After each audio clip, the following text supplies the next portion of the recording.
Thank you for tuning in. What a great weekend, Bob. This is the kind of show, this is our first juice together with a full NFL schedule, or fullish NFL schedule, and all that college football going on. It was a great weekend. Did you have fun this weekend? Yeah, a lot of stuff going on. The weekend's not even over. You got another game tonight. Fair, so that's the problem. There's just a lot there. In the first week, it's always super exciting, and there are great matchups, a lot of great games. I mean, really outside of the Indy-Miami game, a lot of the other ones were really good. Came down at least to the middle of the fourth quarter before they were decided. That Green Bay-Detroit game got stretched after Detroit really couldn't do anything offensively. But, all the games were pretty good. And even on Saturday, despite the lack of top 25 matchups, there was still a number of good games that came on. And then during the day, and a big upset with Florida getting upset by South Florida, which pretty darn good run there for Alex Golich to start the season. Yes, it is. And by the way, we are Morning Juice sponsored by Riverside Bank in Dublin and Event Risk Elite Protection. 2 full hours right here on YouTube, the Fan app, and HD3. You can also download the show anytime. Catch us from 10 a.m. to noon on 10 TV Plus, and also 1 to 3 p.m. on the Fan 2, 1460. Check us out there. Bill Bender's going to join us today. We'll talk to him around 6. Well, Bodie, I'm going to say 6:20. But let's be honest. 6:25-ish. Right, 6:25, maybe closer to 6:30, just because we have so much great information to cram into this first segment. Reds beat the Mets 3-2. Reds are at San Diego at 9:40 tonight. That's not the great information I'm talking about. Guards beat the Rays 2-1. Cleveland hosts Kansas City at 6:40. You had OSU over Grambling 70-0 on Saturday. The latest polls are out. Ohio State number 1 still. No surprise there. We'll talk more about that kind of stuff later on. NFL yesterday. The Battle of Ohio.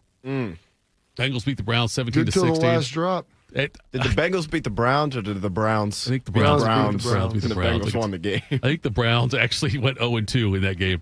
But they allowed the Bengals like 7 total yards in the second half and lost. They had 140 yards of offense. It's amazing. Cincinnati did. And I think 75 of it came on the first drive. I think you're right. Yeah. So is that more about the Bengals or more about the Browns? Because the Bengals defense obviously did play well, only allowing 16 points, right? So is that more about the Bengals or more about the Browns, that game?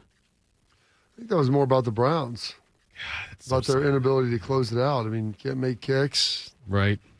It was not a great situation. 2 picks that Flacco threw, and I use air quotes, because they both literally went off a Cleveland receiver's hands. Right. And that just goes to show you why God hates Cleveland. Like seriously, to have 2 like that in the game, You've got I don't say chip shot field goal, but a shorter field goal. It's a chip shot. Have you seen kickers nowadays? I know. It's I'm trying to be nice. Boswell trots out there for a 60-yarder. I'm like, this thing's going right down the middle. What'd he do? He kicked it right. Although, Younghoe Koo for Atlanta and easy on the Browns.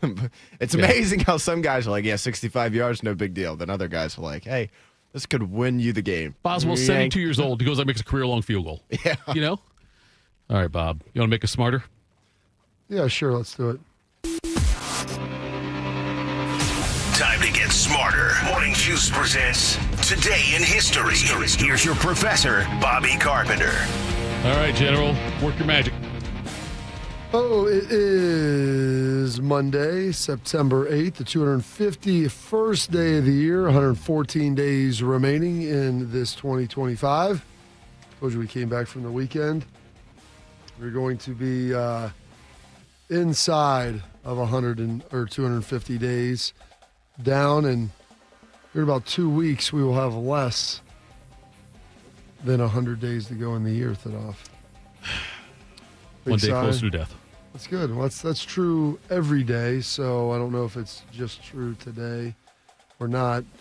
I'm struggling to get the internet to work in here. Do you want me to do that thing, like, remember in the summer you got mad, where I would do, 97 days till the start of football and things like that? Do you want me to start doing like I am now, 3,647 days away from death? It may even be like... It might be less. 36 days away from death. It could be, yes. I'm saying, is that something that would maybe bother you? Maybe 360. That doesn't feel great. If you could know your expiration date, that'd be good. Would you want to know your expiration date? That's a good question. That's a poll question, what that is. There you go. Write it down. There you go. Would you want to know your expiration date? Absolutely. This date, 1504, Michelangelo's statue of David is unveiled in Florence at the Piazza del Signora, one of the famous statues all through Europe. I feel like his last name should be Angelo. It should be Michael Angelo. Well, I think it's all one word. I know, so but it should be. It just feels maybe like they'll put a hyphen in there for you. I think they screwed up some paperwork somewhere along the lines, put it in the computer wrong, and that's how it came up Michelangelo. This day, 1883, the Northern Pacific Railway is completed with a ceremony at Gold Creek, Montana, granting access basically across the northern part of the United States, all the way from the Great Lakes to the Pacific. Former President Grant, who commissioned it while he was there, drives in the final golden spikes connecting the two parts. This day, 1892, the Pledge of Allegiance is first recited, which is kind of crazy to think, like, 1892, I mean, that's a full, well over 100 years after the establishment of our country. Do they still do it in what? schools? I don't know. I haven't been in a school. You haven't been in third grade for a while? Yeah, I haven't been in third. We used to do it every morning. We did every morning, too, yeah. But I can't remember when we stopped doing it. I remember doing it every morning. I'm pretty sure. Through elementary school. Oh, I remember did doing middle it through school? high school. Did you through high school you did it? Pretty sure. I didn't do it through high school. Lakewood has standards, Tito. We I'm love sorry, this I believe country. that. Well, Lancaster probably went longer than 2, didn't they? I don't know. I don't think we did in high school. I know we did in elementary school, maybe middle school. This state, 1921, Margaret Gorman, 16, wins the Atlantic City Beauty Pageant of the Golden City Mermaid Trophy. She was dubbed the first Miss America over 100 years ago, and that's how all that got started and got rolling. R.I.P. All right, yeah, R.I.P. she is no longer with us. This date, 1966, the first episode of Star Trek debuts. It was called The Man Trap. Captain's log, stardate 1513.1. Our position, orbiting planet M113. On board the Enterprise, Mr. Spock, temporarily in command. On the planet, the ruins of an ancient and long-dead civilization. Ship Surgeon McCoy and myself are now beaming down to the planet's surface. Our mission, routine medical examination of archaeologist Robert Crater and his wife Nancy. Routine, but for the fact that Nancy Crater is that one woman in Dr. McCoy's past. I mean, this is... Pick some flowers, Doctor?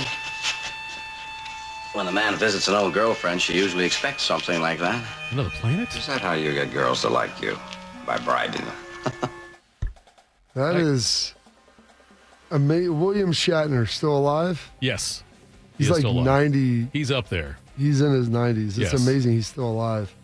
I don't know if any of the key members are. I don't know. Oh, Mr. Sulu's still alive. Mr. Sulu? Yeah. Well, Spock got killed when they had the generator thing. Yeah, Spock. Yeah, Spock's been dead for a while. Bones McCoy dead.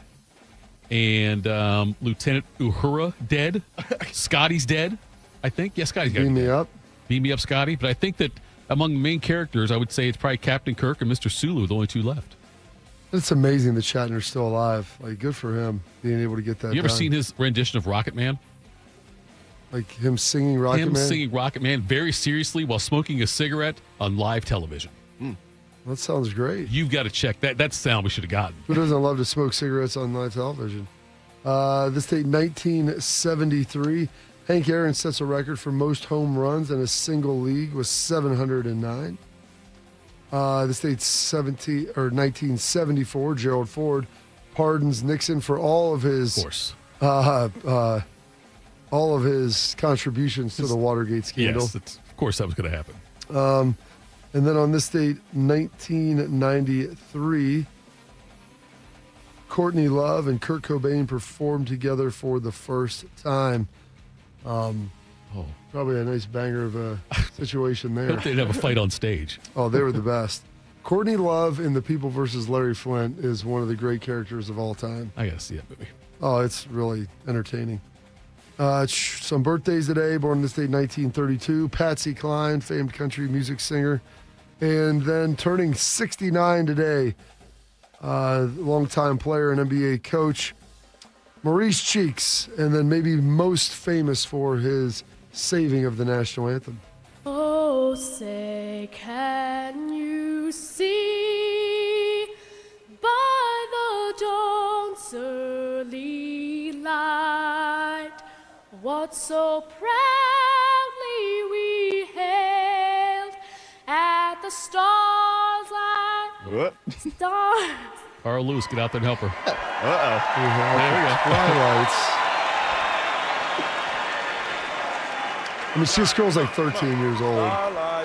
Stars like last gleaming, whose broad stripes and bright stars through the perilous fight. Oh, the ramparts we watched were so gallantly streaming. Oh, the crowd gets into Crowd it. got That's into it, really yeah. cool. It was really awesome, though, because I can't even imagine what it would have been like as a 13-year-old out there and just seizing up and forgetting the words in front of, 17,000 people. Yeah. Oh, my gosh. It would have been devastating. And, that's an awesome job out of him. To recognize her struggling, go out there. You saw the video, obviously, where he puts his arm around her, and they're singing together. And that was it was really cool. It's probably of all the things that he's done, he played the NBA for a while as well. Little championship with the 76ers. Yeah. And that was in Philadelphia, right? I believe that Might have been. I think it was when he was coaching the Sixers. Went out and did that. So, yeah, great for Mo Cheeks right there. Turning 65, David Steele, one of the founding members of the Fine Young Cannibals, celebrating big birthday today. What a banger. A weird video. Oh, of course.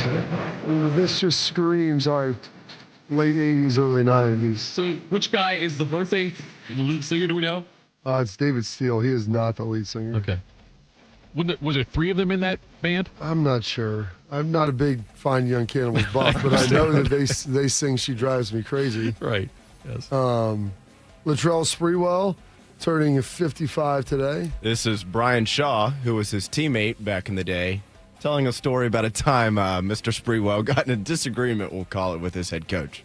PJ, who's a great guy, off the court and what have you, do anything for you to give you the shirt off his back, was a different animal when he was coaching, right? So he referred to everybody as motherfucker this, motherfucker that. So we're in practice one day. Me, Muggsy Bogues, and Sprewell are shooting at a basket. PJ went away. He came back a couple minutes later. He's like, if that's all you gonna give me, get the fuck out of my gym. Spree said, look, man, you say one more thing to me, I'm gonna fuck you up. So he came back and said something again. And that time when he came back, Spree just took the ball. He just dropped it. He just walked over to PJ, grabbed him around the neck.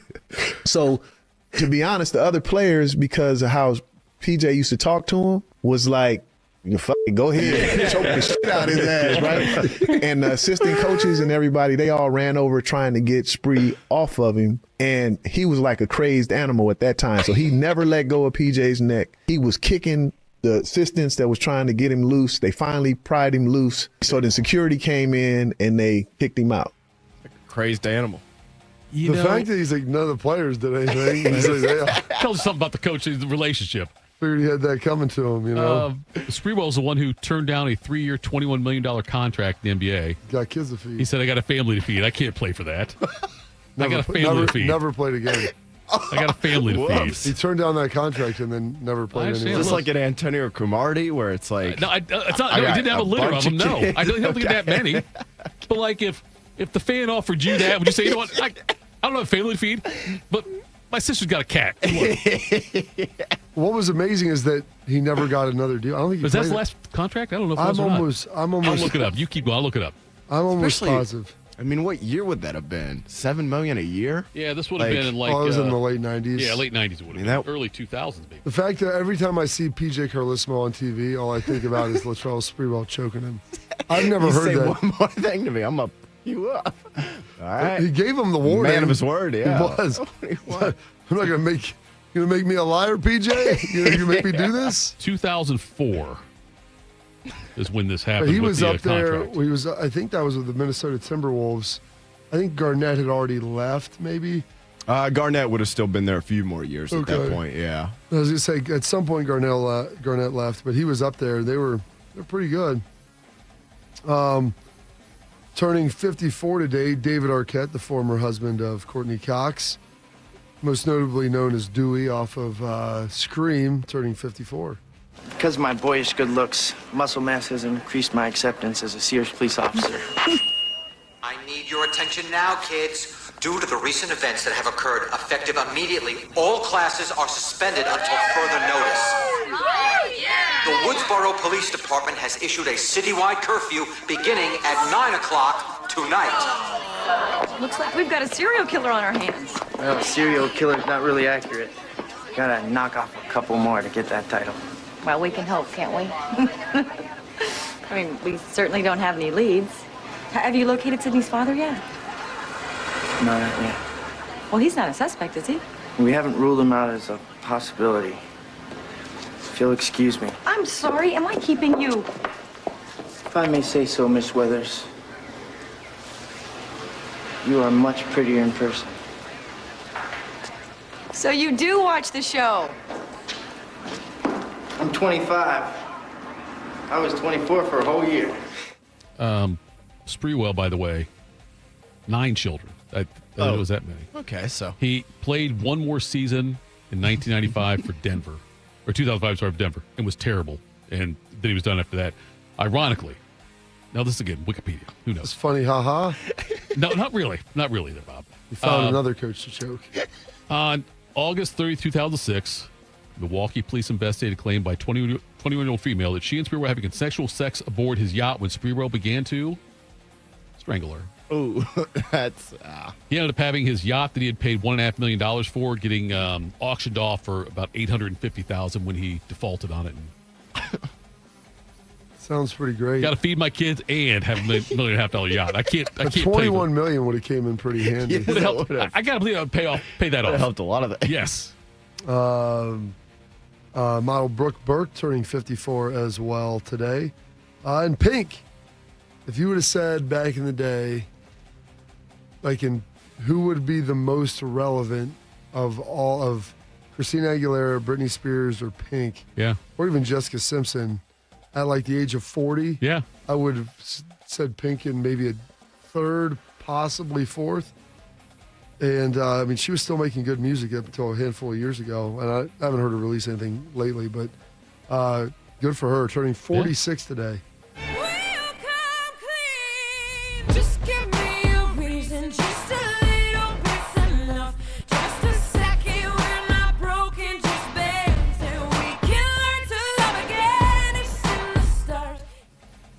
I mean, Bodie, she was still putting out stuff when you were in school. Oh, yeah. That was that song there is probably, I'd say, about 10 years old, give or take. But had 2 billion views on YouTube. Oh, yeah, but she was big when I was in school. That's when she was first getting started when I was in high school. So nice little career spanning a couple decades there for Pink. Jonathan Taylor Thomas turning 43, another heartthrob for my generation. Hey, Randy. Hey, Dad. Great day today. Good duel time? Through the roof.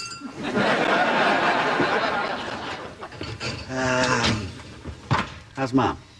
Not too bad. She finally stopped saying, "Boys, whatever you do, don't turn out to be like your father." Okay. Well, this will put her right over the top. Do flowers always work? Yep. Every time I get in trouble, I just call Lou the florist. Oh, she gets mad at you so often, you must be on some kind of frequent flower program. I'm not only a member, I'm the club president. There we go.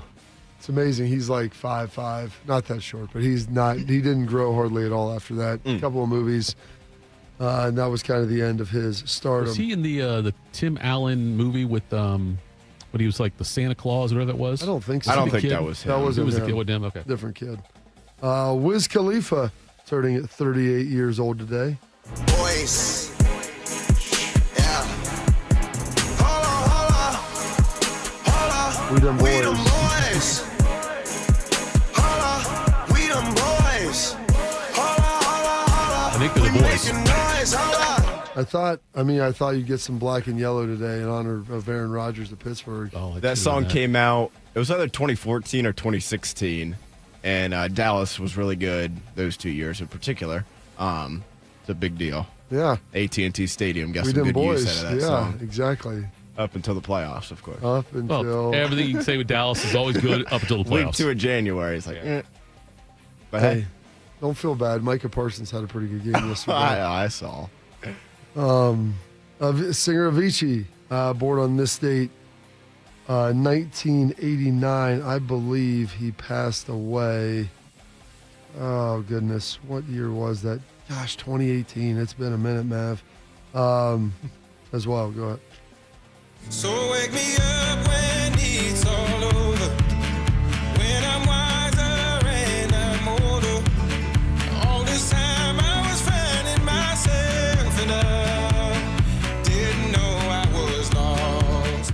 So I was in the chat there. I didn't pay attention to everything you said there, Bob, and I apologize. Are you saying that lead singer might be dead? Avicii might be. He is? He is. How'd he die? 2018. The way most of them Okay, go. all right, just check. He was young, though, right? Yeah, I mean, he was born in 89 and died in 18, so. He needed some of that tiger blood like Charlie. Exactly. Dying's for fools. That brings me down all of a sudden. Pounding 7 So gram he was rock. great. Exactly. I think a drug overdose got him. He was. Sheen had some more news this weekend, by the way. Really? I did see that. Yes. I did not see that. You have to fill me in here. Yeah, This is he's great. clean. He did a new updated hit with Strahan on Good Morning America. Clean like he was in the last interview. No, actually, he seems pretty clean. But he came clean on some of his endeavors. That right there, what he just said was beautiful the way you worked that in there, Bodie. He's batting for both teams. Yes. Good for him. And he's not ashamed to admit it. Nope. He's kind of like Creed from The Office, you know? Yeah. Hung out with a lot of women. There's a chance that man could have slipped in there once No or one would twice. have known. There's no way of knowing. Matthew Dellavedova, star of the Cleveland Cavaliers, turning 35. This is J.R. Smith talking about Delly guarding Steph Curry Is he on so- J.J. Redick's is he sober in podcast. this? I Or think no? so. Okay. It was Delly almost died guarding Steph Curry. No, literally almost died. We have footage of this man in an ice tub, like literally to his neck, trying to guard this man. You're not wrong, by the way.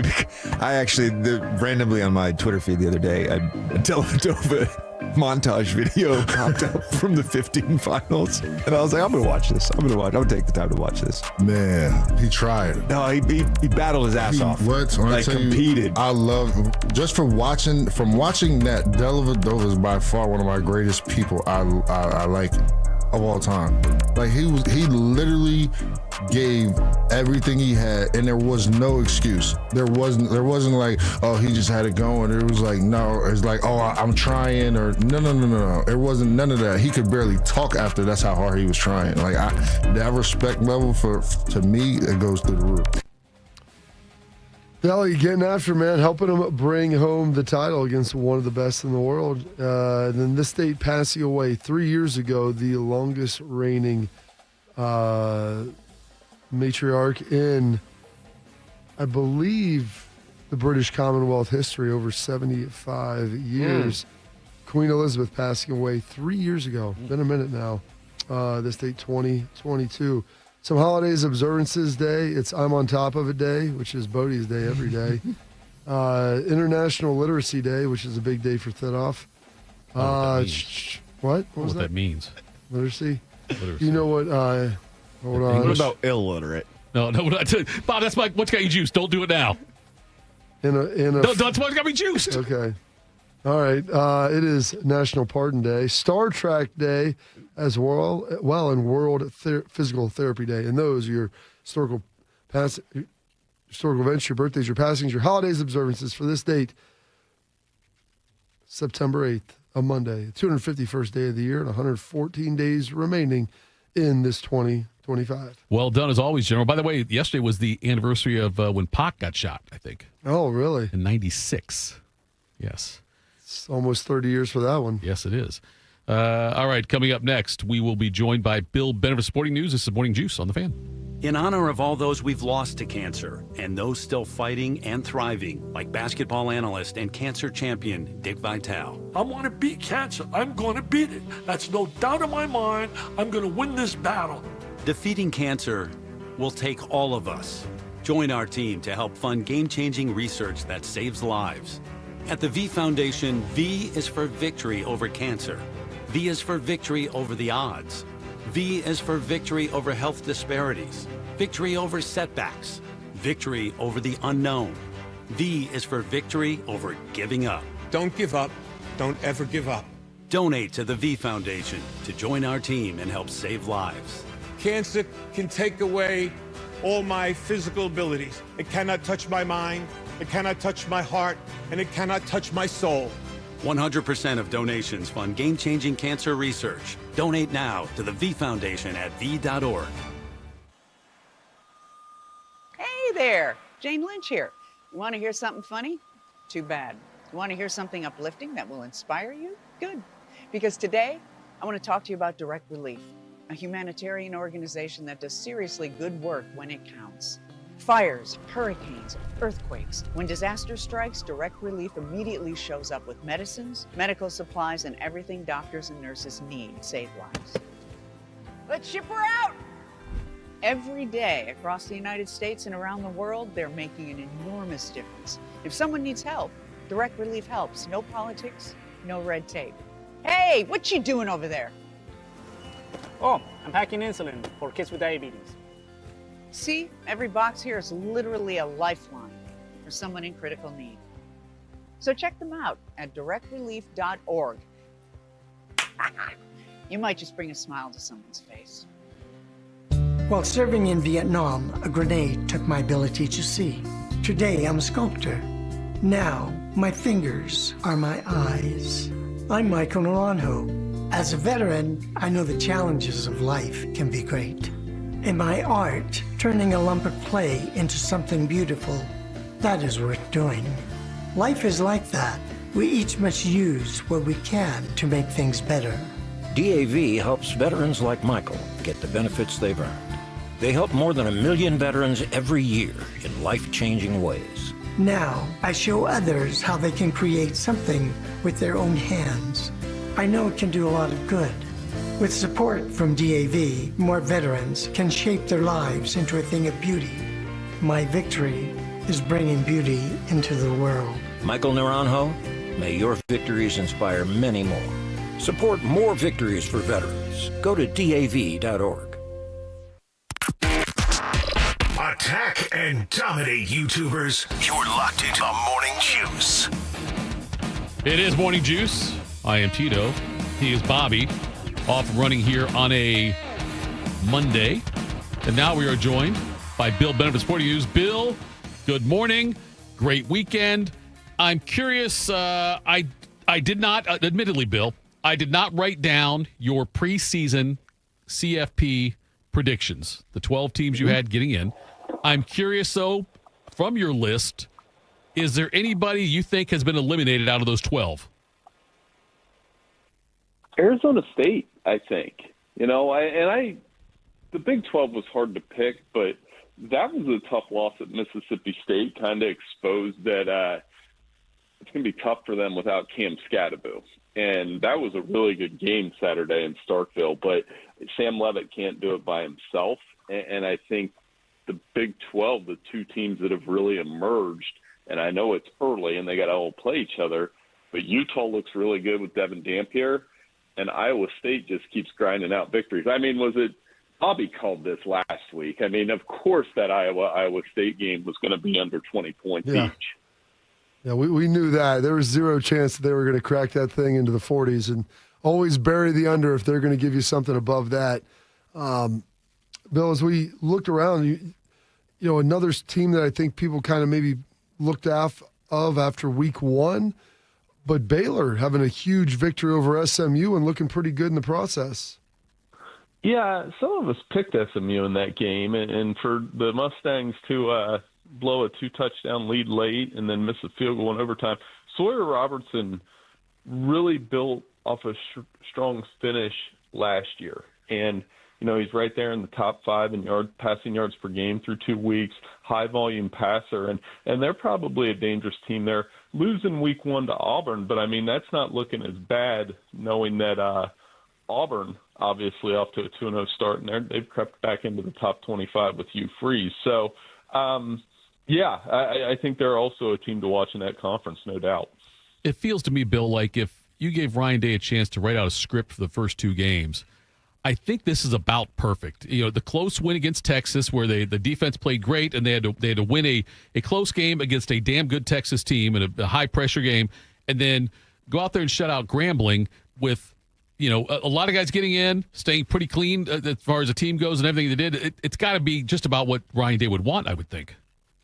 Yeah, and to have Julian saying, come out first quarter, perfect. Throw 3 touchdowns. Again, he's, I believe, among Power 4 quarterbacks, he leads in completion percentage after 2 weeks. And that's exactly what you want with a young quarterback. And, of course, with, Ohio coming in this week, I had to look this stat up last night. Ohio State's 5-0 against MAC schools under Ryan Day, and they've outscored them 320-39. So, selfishly, I'm hoping my Bobcats hang around and make it a little bit better than that. But, they've obviously – that would get them into Big Ten play on a high note if they can beat Ohio. And, but the Bobcats are going to be an interesting – that's not one you can just chalk up. I mean, they did beat West Virginia last week, and they did hang with Rutgers in week 1. That is a talented Ohio team with Parker Navarro running the show at quarterback.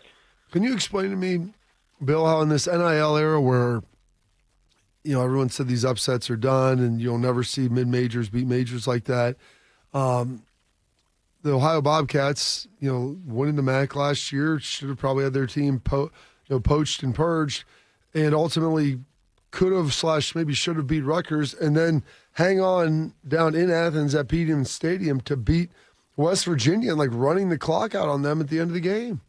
Yeah, and they've built that program in the NIL era when I was in college, and several of the guys I knew in college were on the field when they played Ohio State in 1999, a bunch of good guys too. And, that was a game in the first half before Ohio State pulled away. But in that era, nobody transferred. I think they would tell me that 1 or 2 guys left. But now you had 20-plus guys leave last year, and they're able to maintain that success. I think they do a nice job. All of the Ohio schools in general do a nice job in the MAC. I know Kent State's got a ways to go, but I think Eddie George has already taken some steps at Bowling Green, and Miami and Toledo are obviously solid programs. But, and that's what you want to continue to see going even in this era.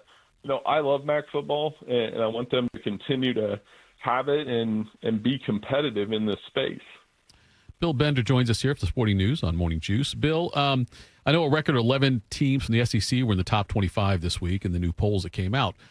If I gave you a choice of who will win the national championship, an SEC team or a Big Ten team, which way would you lean?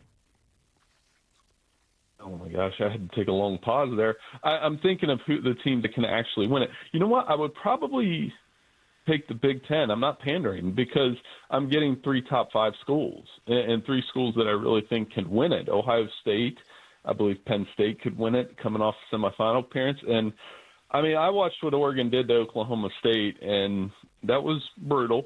And it was 69-3. They're very fast on both sides of the ball. And Dante Moore is Dan Lanning's job with efficient quarterbacks. So I think I'm getting 3 schools that can actually win this thing versus with the SEC, probably 3 schools there too. But I've watched Ohio State beat Texas.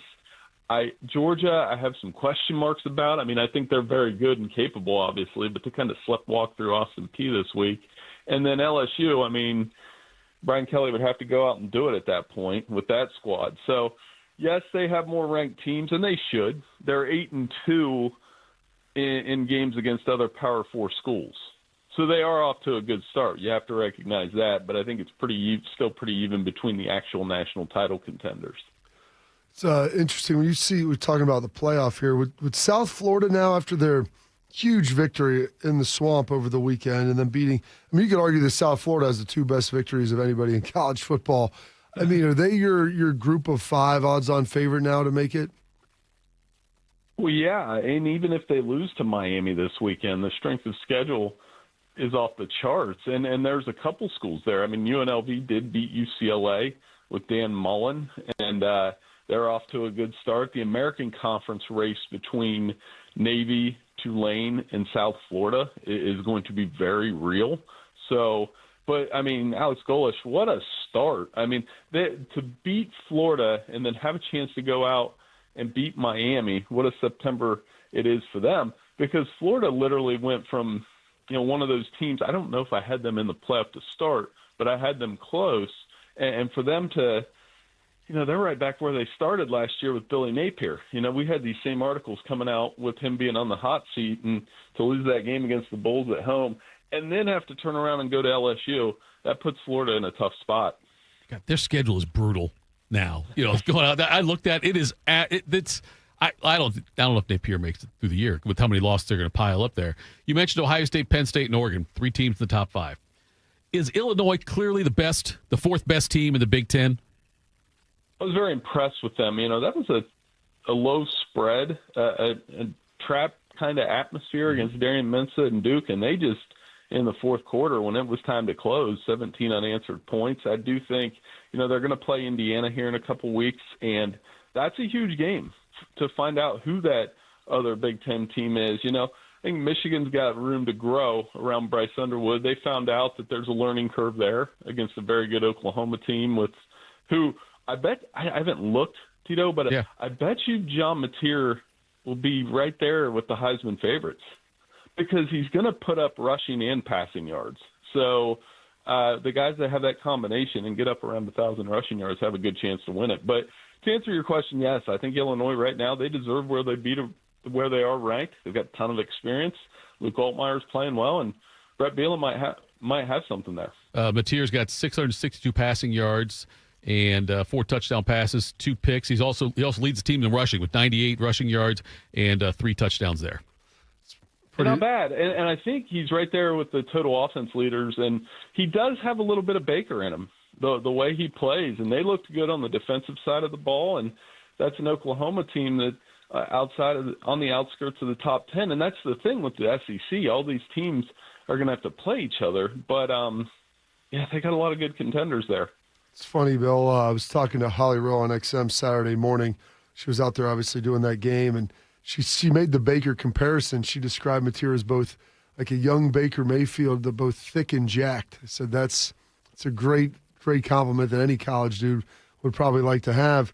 You mentioned UCLA and their struggles, obviously, losing to UNLV. I mean, is Nico Iamaleava, has he become the cautionary tale? Is he the poster boy for maybe when this thing began to turn a little bit? And I wouldn't say that the power was all with the players, but it seemed like he was the one that finally pushed his hand a little too far, and now it looks like Tennessee was most likely in the right with their decision. Yeah, and what makes it worse for Nico is Joey Aguilar is off to a hot start in that Tennessee offense. Veteran quarterback. I'm going to have a story about him later this week. He started his career. It's an interesting thing. He was at Diablo Valley, at JUCO and Cal, and I talked to his coach last week, and that's like the same system that Josh Allen played in, and it's very interesting to see his career path. He was going to be a firefighter, and now all of a sudden he's going into play Georgia this week, and what a moment that would be. So through 2 weeks, Tennessee has definitely made the right decision there, and Nico, we'll see where it goes, but UCLA certainly struggling early in the season, and, I like Deshaun Foster. I do. I think he's one of those players-type coaches that they're going to play hard for him, but, man, that's a tough way to start, losing to Utah and UNLV. Bill, will you be wearing green and white on Saturday? There's some players from that 99 team I mentioned are having a little bit of a reunion, and I may go up and visit those guys. I mean, it's obviously going to be busy, but I'm allowed to ask for a cover. I mean, I want them to hang around and, see if they can make it interesting in the shoe. And, a lot of those guys that played in that game, like I said, they were up 10-3. Ohio State ends up winning that game 40-16 if Kenyon Rambo had a big second half. But I was at that game wearing green, and that when you go to school there, you got to wear your colors. 33.5, I thought it was a spread I saw yesterday. That's a little bigger than I thought it'd be. Yeah, it is. And we'll see, if Ohio State plays like they did Saturday and, are able to go out there and score 70. One guy I wanted to mention, Bo Jackson. That's an excuse to tell your kids and show your kids clips of the original Bo Jackson, but man, he splashed in his playing time, and I think Caden Curry on the defensive line has had a really good start, and he just continues to go at it. That's a really good complete Buckeyes team that, they're going to keep running. But it'll be a fun atmosphere. I always love it when they play the Bobcats because, it's just one of those atmospheres you want to be a part of. Are we sure that Athens is still standing after that victory on Saturday night? I don't think they've slept yet. I was thinking about it. I was not down there when they beat Pitt, but for that to beat Pitt when they had Frank Solich, that was kind of a defining victory for him. And then to go beat West Virginia, I mean, those are two that they'll hold on to forever. Wonderful victory. And again, they're going to have a chance in the MAC. I know Toledo's really good. Miami's really good. Miami's played a tough schedule too, by the way. But and Bowling Green has got a lot of attention with that cat. For the cat owners out there, we're a little jealous of how much attention he's getting. But Eddie's going to do a good job there. Thanks so much for your time, Bill. We appreciate it. We'll check in again next week after this Ohio State OU game. We'll talk to you then. Have a great week. Hey, no problem, guys. Have a great week.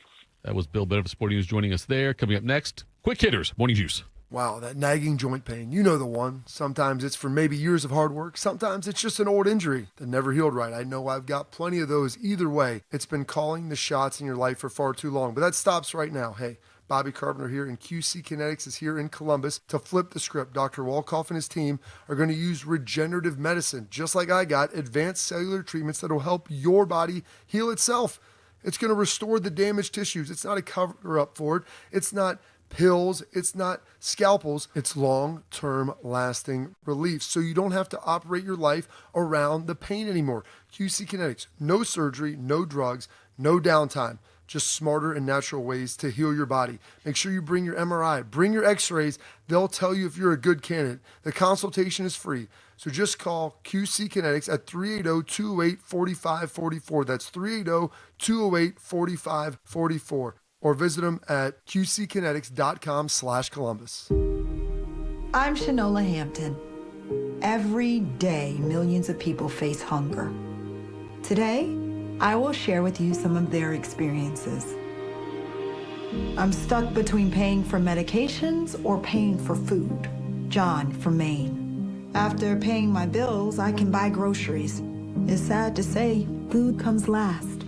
Alice from Oregon.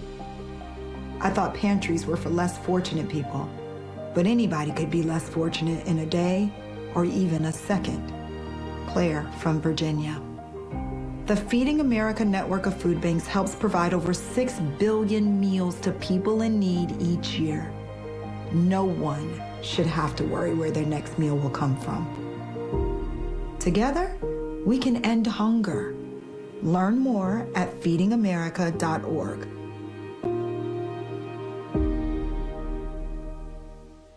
And we're live here outside the Perez family home, just waiting for the... And there they go, almost on time this morning. Mom is coming out the front door strong with a double-arm kid carry. Looks like Dad has the bags. Daughter is bringing up the rear.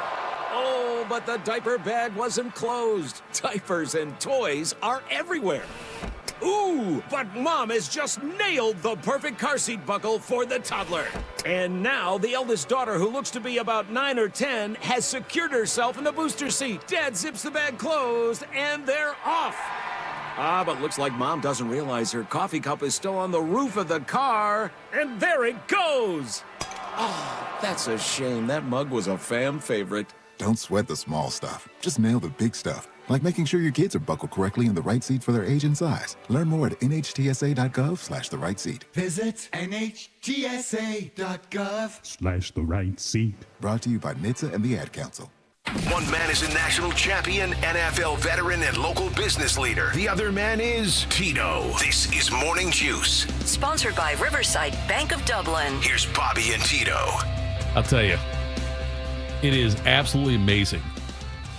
After how busy I'm sure Bodie's weekend was, he dragged himself in here today, Bob. He's the hardest working guy I know. He really is. Sound cutter-upper, Notre Dame watcher. Someone once said that he works his ass off. I've heard that also. It's actually a tattoo he's got on the small of his back. Morning Juice presents Quick Hitters. Sponsored by Dr. Mark Levy. If you're snoring and not sleeping, call Dr. Mark Levy today at 1-800-MORE-SLEEP. He's Buddy Wells. Oh, happy Monday, fellas. The Florida-South Florida line closed at 18 points and a half, depending on where you do your sports gambling. But as they say, that's why you play the game. The Bulls, they knocked off the Gators in Gainesville, winning on a last-second field goal, 18-16. It's their second top 25 upset in as many weeks. Now Billy Napier, he is an even 20-20 as his fourth season with the Gators is just getting underway. And Florida fans, they're already tallying up his buyout to potentially move on after this season. That number, if they were to do so, would be just over $19 million. 19.38 to be exact if Florida were to move on. Things are going pretty well for the Bulls. Next up, as we talked about there, that last segment with Bill Bender, they'll go on the road and face the Canes, number 5 Miami. That game will be on the CW network at 4:30, a Saturday 4:30 kickoff. That's great. Love that.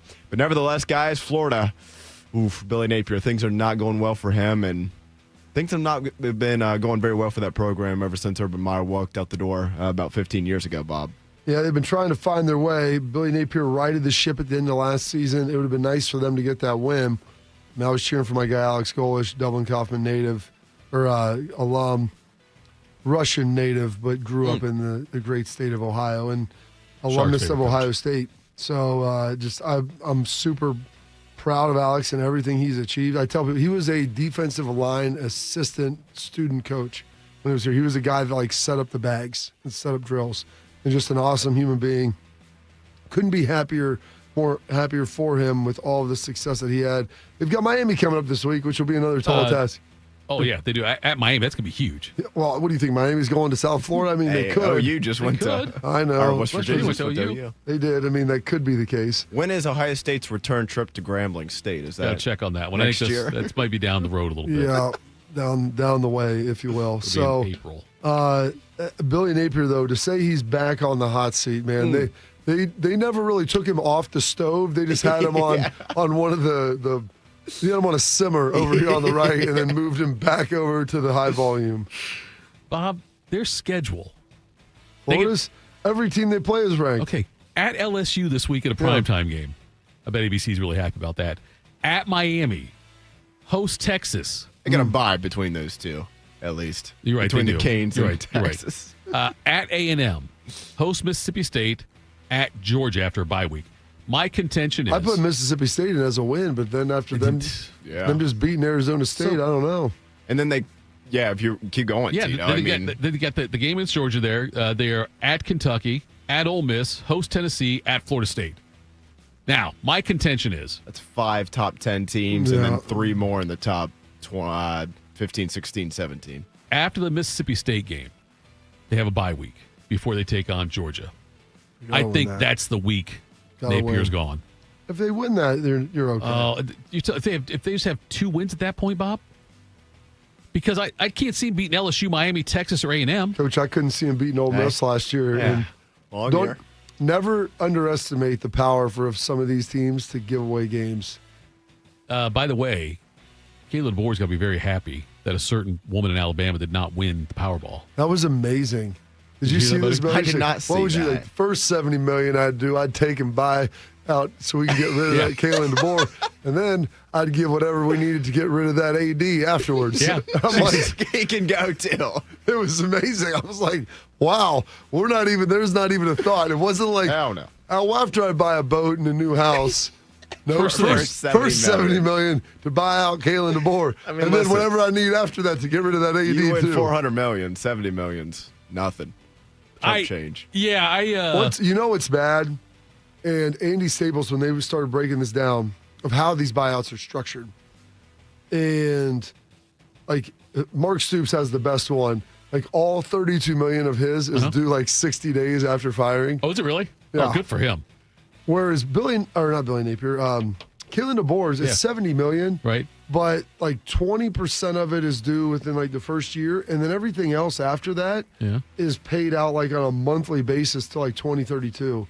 So it's really not Bobby Bonilla deal. Yeah, it's not overly punitive. It's just you're paying 2 head coaches for not another 7 years, which isn't insignificant. But it's not like you have to come up with $70 million in 3 months. If DeBoer got say buy him out, okay, or he gets fired, so they buy him out, and then gets a job somewhere else, does he still get the full money from? I don't know if there's offset. Yeah, I wasn't sure on that how that worked with the whole monthly thing. Yeah, I'm not sure, but I would rather I mean, the question then becomes: would you rather have $70 million over the next 7, right, or would you rather just get a check for 32 in 60 days? Bob, but that's why Kentucky, they can't fire him because they'd have to literally come up with $32 million. Yeah, you have to have that money in the bank when you make the firing because you don't want to be walking around beating the bushes trying to find that cash. I don't think Tim Couch has that money to donate back to the university. I think he's probably Tim Couch, Kentucky quarterback. I don't think he's got any. How about Lorenz? Oh, hefty lefty, R.I.P. with the queen up there, man, having tea. His estate, you think he had some earmarked in his estate? I think there were Twinkies. Billy Napier's buyout. Yeah. It is, let's see here, 19.38 it's after this season. 50% of the buyout, so about $9.5 million, is due within 30 days of him being fired.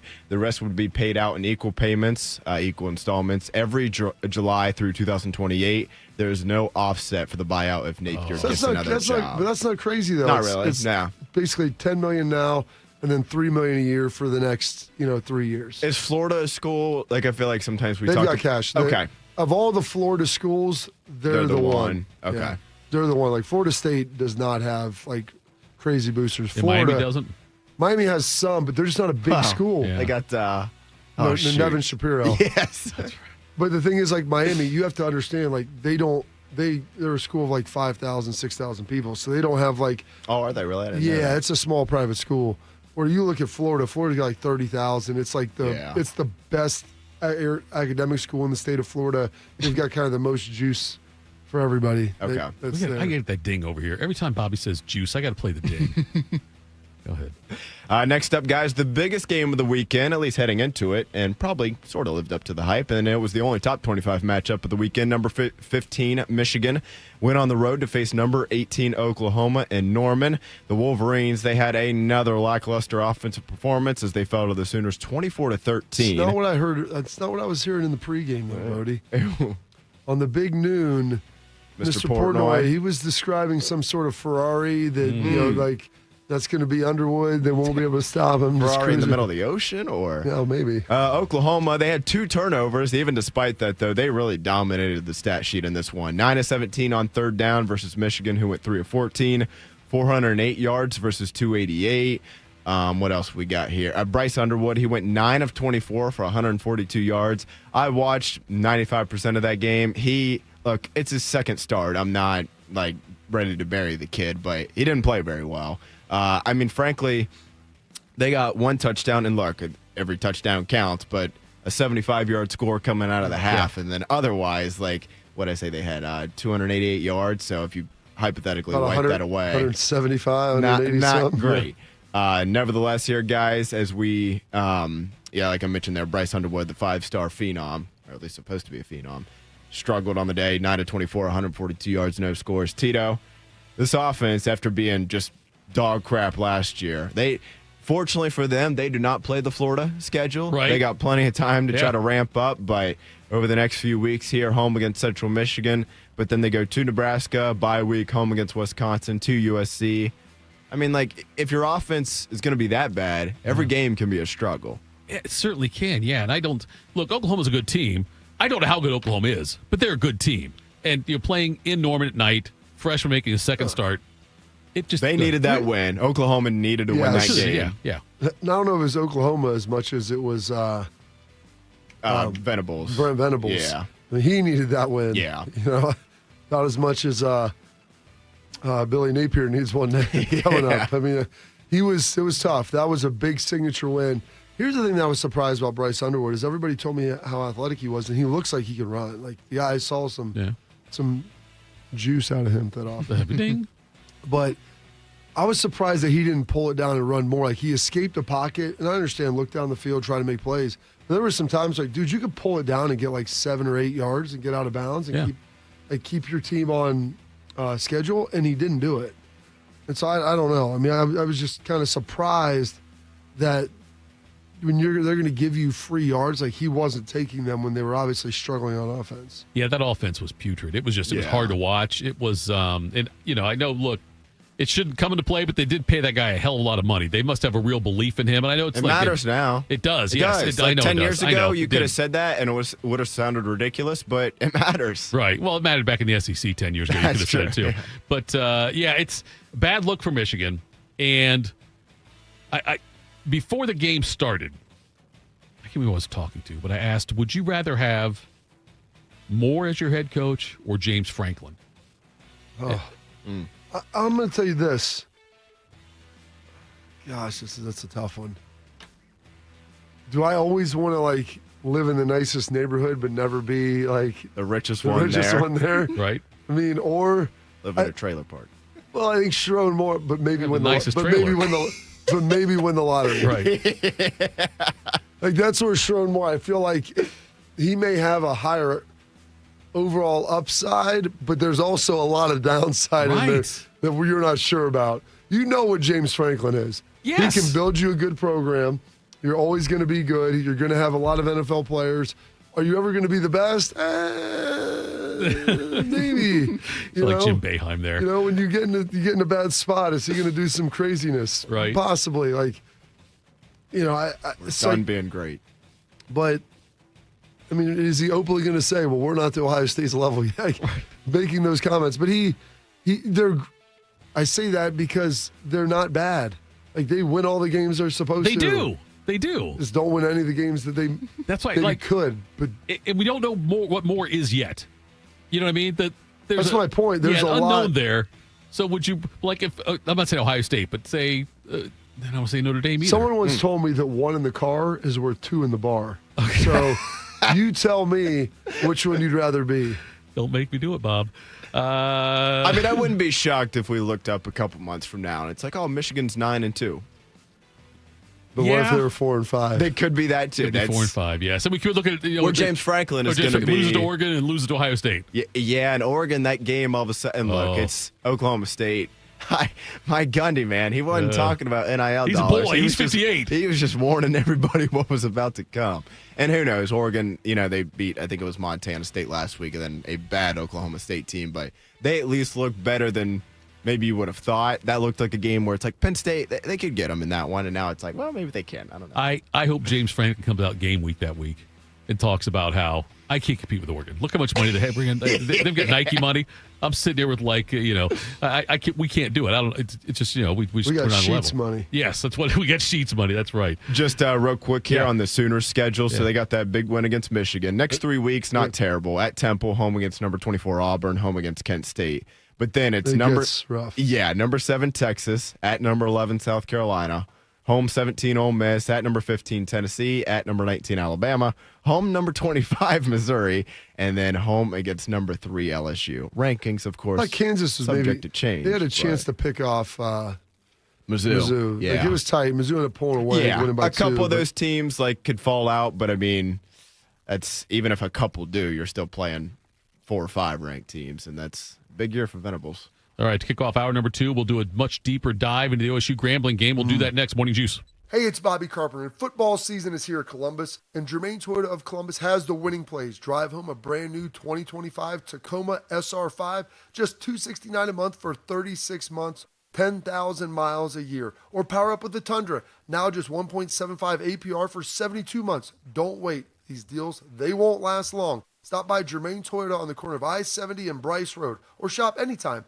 at germaintoyota.net. Germain Toyota of Columbus. See dealer for details. Hey Columbus, it's Lorenzo Stiles Jr., Ohio State student athlete. Football runs deep in my family. My dad played here, and now my brother and I are proud to carry on that tradition. At Monogram Homes, family matters too. They treat every homeowner like one of their own, building with care, precision, and pride.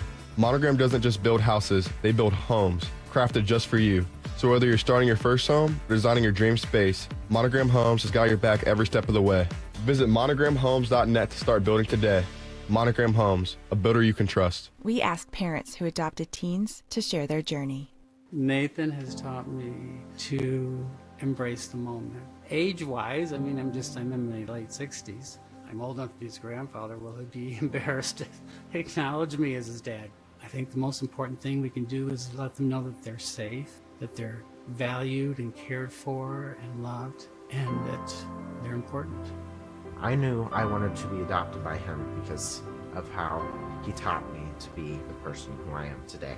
And it's coming from a dad that didn't expect to become a dad, and I feel very proud to be his son. That was what he needed, and he was what I needed. every day is full of new opportunities. That's what it's been about, realizing the simple things that it takes to make such a huge difference in these kids' lives. Learn about adopting a teen from foster care at adoptuskids.org. Brought to you by Adopt US Kids, the U.S. Department of Health and Human Services, and the Ad Council. Proud to be your go-to sports addiction. WBNS, WBNS FM, HD3 Columbus. The Fan 3, Ohio sports destination. Bobby played for the Dallas Cowboys. Tito wears assless chaps. I'm dead sexy. You're locked into Morning Juice. The Capital Florida Columbus High School football game of the week takes us to New Albany Friday night as the Eagles host the Upper Arlington Golden Bears. W starts at 6:30, the kick at 7. After the game, it's Byers Subaru Dublin's overtime with Ryan Baker and Lee Cochran. Friday nights are for high school football on the Fan. Bob, Ohio State gets that huge win over Grambling. Huge being margin-wise, but 70-0 on Saturday. Breaking news. Spoiler alert. Julian Sayin looked great. Had the one mistake. Finished 18-19. Over 300 yards, 4 touchdowns. Every pass was caught. Every pass was caught. Not one of them hit the ground. Already made the same comment to me. When I said you got one incomplete. She said, no, he doesn't, Dad. And we had an argument in the stands. But not an argument, a disagreement in the stands about that. Did you guys get in a fight outside in the parking lot? We didn't, but because we both had Ohio State laid the 55, so we were good there. But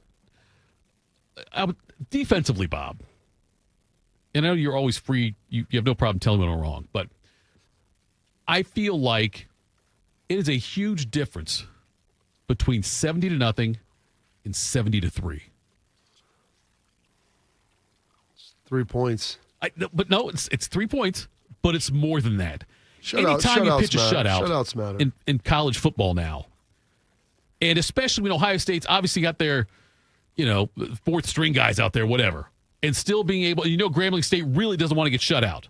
Nobody wants to get shut out. Right. I'm just saying, I think, though, Bob, it's more impressive to me. I just think between 70-3 and 70-6 or 70-10, there's no difference. But there's a huge difference 70-0 and 70-3. I would agree with you on that. The delineation of having a shutout versus any points being scored is a big deal. And so I would rather win 56-0. Yeah. If you can always have that shutout, because that shows like they didn't have any big plays. You tackled well. You didn't give up any drives. And there were some times they moved the ball a little bit and they missed a field goal that maybe Bodie could. They missed a field goal that they could have got that kid from Ohio State to make, out there, or the Oklahoma kid who actually had with McAfee. McAfee's giving away money this year. He showed up in cleats. I was like, wow. They've come out and said that McAfee, that really is McAfee's money. I've told you that, not I know. they. I told you that. You. Me. You people. You've told me that. Okay. I don't know how much money McAfee has. Money's not worth a thing till you spend it that often. That's a lot of money to be given away. And just let's make it $200,000 right now. Let's do it. Come on, let's do it. Then he'll go up there and just double it. I tell you what, you miss 4 kicks, I'll double it if you make the 5th. Right. He's great. That's why people love him. But that's why it's so good and it's so entertaining. But anyway, Grambling would have loved to have had any of those guys. Yes. They went up there. How many guys do you think Grambling would have needed on the field to win that game? That's a great. If they have 12 or 13, I think 13. Win.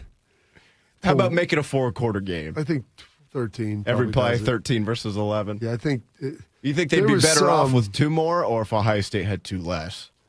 I mean, it's question. 13 versus 11, or another great poll question. That's the bold question. Would Grambling had a better shot if it was 13 versus 11 or 11 versus 9? I would love to hear both. What does that even mean? I mean, I think Grambling 11 versus 9 would have been better for them. The more players you can take off the field, because you got to think each player for Ohio State is going to be talent plus so much.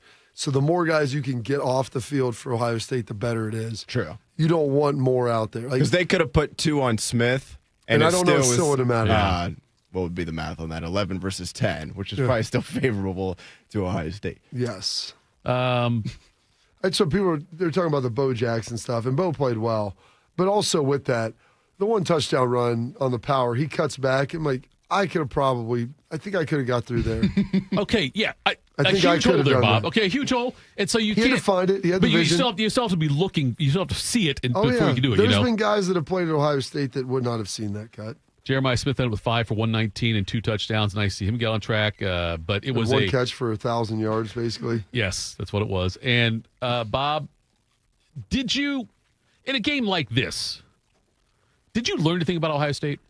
Yeah, I think you do. You learned about their young players, like guys that we didn't get a chance to see very much, and I don't know if they're ready for 3rd and 8 game deciding situations, but watching Riley Pettijohn out there make some big plays, seeing some of the younger guys go out there, Bo Jackson, those guys do it. Watching Bryson Rodgers return punts and make some plays, it was seeing Lincoln Keenholz. I'm sitting there and people are like, man, Lincoln looks pretty good. I'm like, Lincoln is good. So that's not surprising.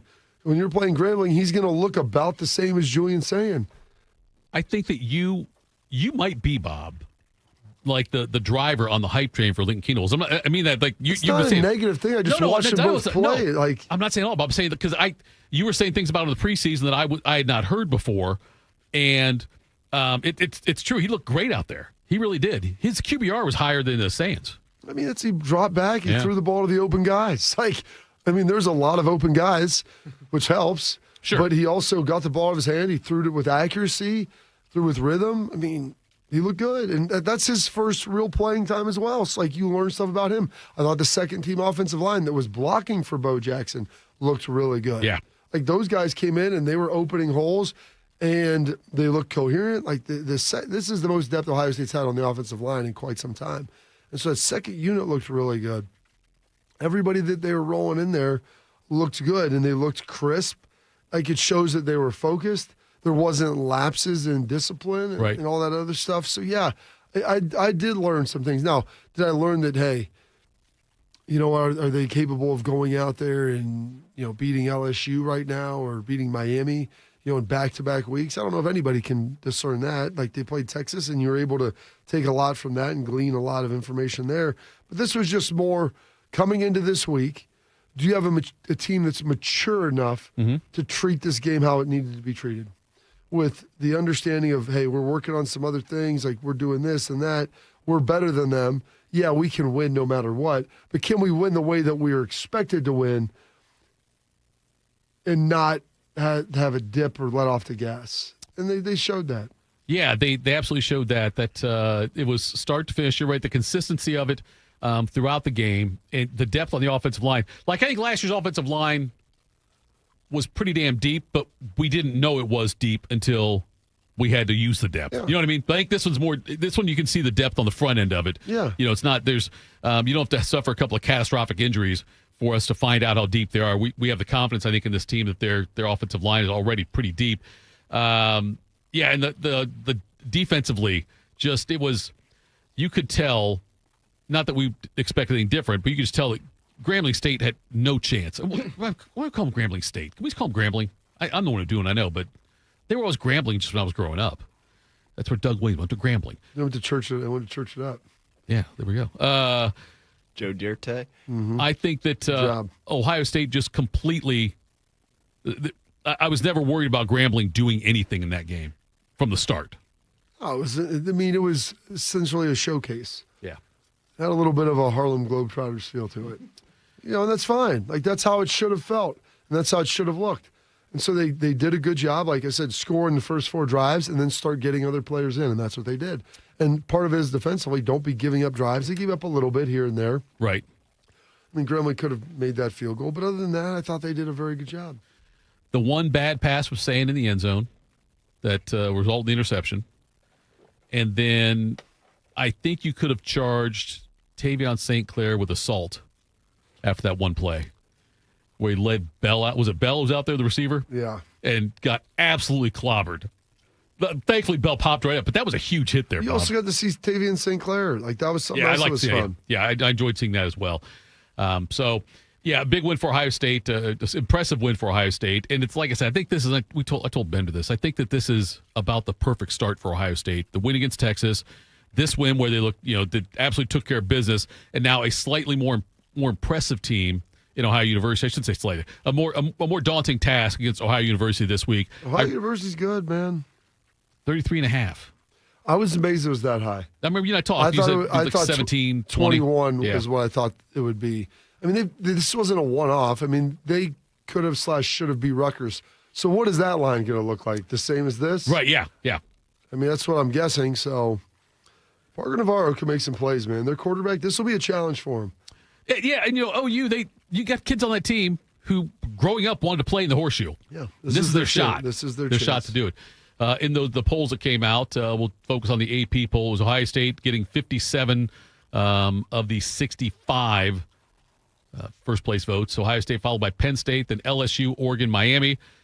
6 through 10 were Georgia, Texas, Notre Dame, Illinois, and Florida State.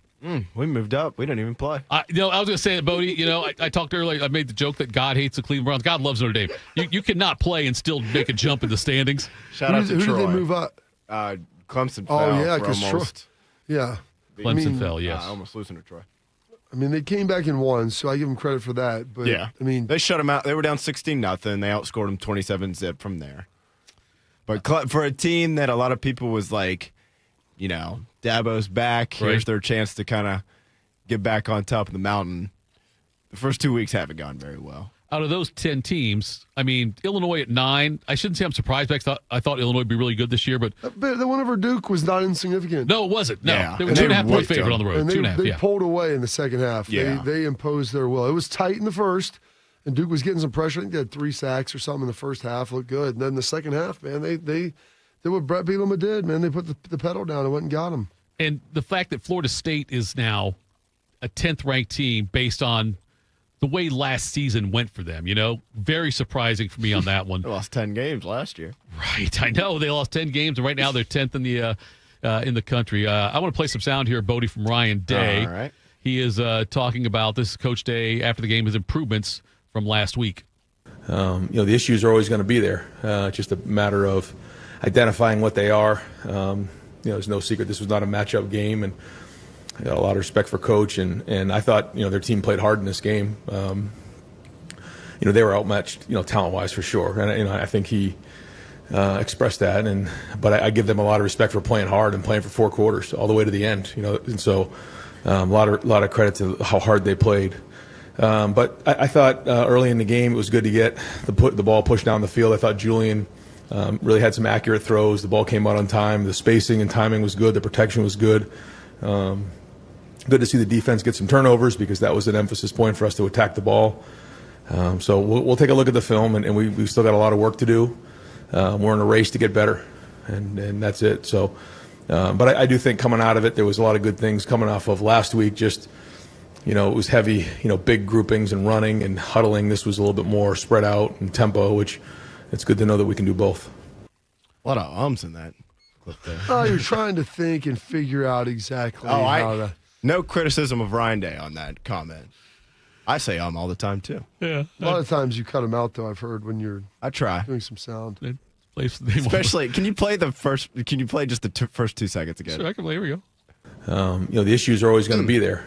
Just All a you do matter is of We probably could have started with issues. Yeah, you could have taken the elm out of there. We're not Hey, going to we're in a race to get better, too. Yeah, we are also. But Every day we're just place trying the to name get on the better. front of the jersey. I know that. Speaking of. Right. What's got me juice? Oh, here we go.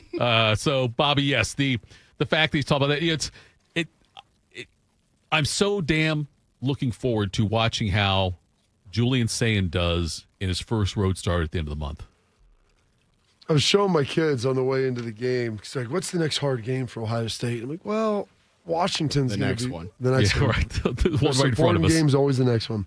But I was like, the next game, their next tough game, Washington will be tough. Like, they're good. It'll be a difficult road environment. And I was showing the picture of the stadium because the stadium's awesome. It's right there on the sound. Like, it looks really good. It's got these huge like awnings that come over top of the bleachers. They'll keep the sound in. Like, it's going to be loud, and they'll be juiced up and ready to go.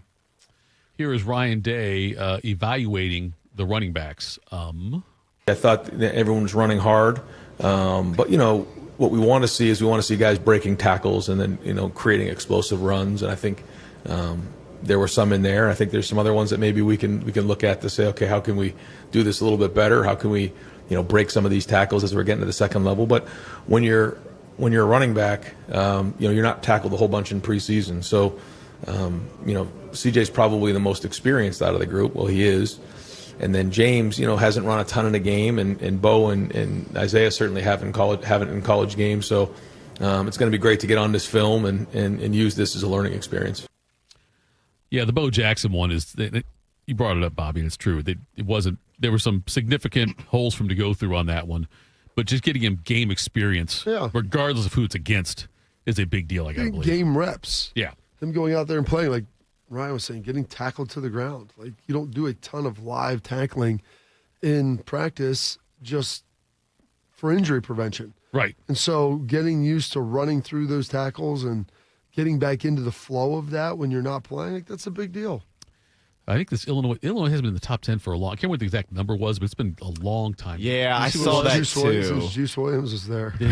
Yeah, I think. Yeah, I did. They mentioned that on the Illinois Duke game Saturday, and that was their highest ranking, and that was at 11 Saturday. What was the year of Juice Williams that when they 2007? Yeah. Okay, so you were gone. Yeah. Okay, I wasn't sure. I didn't mean to bring it back. But they weren't top 10, were they? I bet they were. Might have been. Probably after beating Ohio State. True. Yeah, although 7 other teams probably lost. That's true. That's the thing, is a bunch of teams lost. That Juice Williams, he's in the same category for me as Tim Biakabatuka. Guys that just they were as high as 13. Sorry, Tito. I didn't. That's going to say. It's somebody who will never who never really, I don't say lived up to the hype, but Juice Williams had a really good college career, but somebody who didn't go doing at the next level. But Rashard Mendenhall, that's who you're thinking of. Mendenhall, yeah, he was good, yeah. Then he got a little crazy. He had some awesome takes. First top 10 ranking in 24 years. Illinois got us. They were in 13 in the second to last AP poll. Went and played Southern Cal in the Rose Bowl.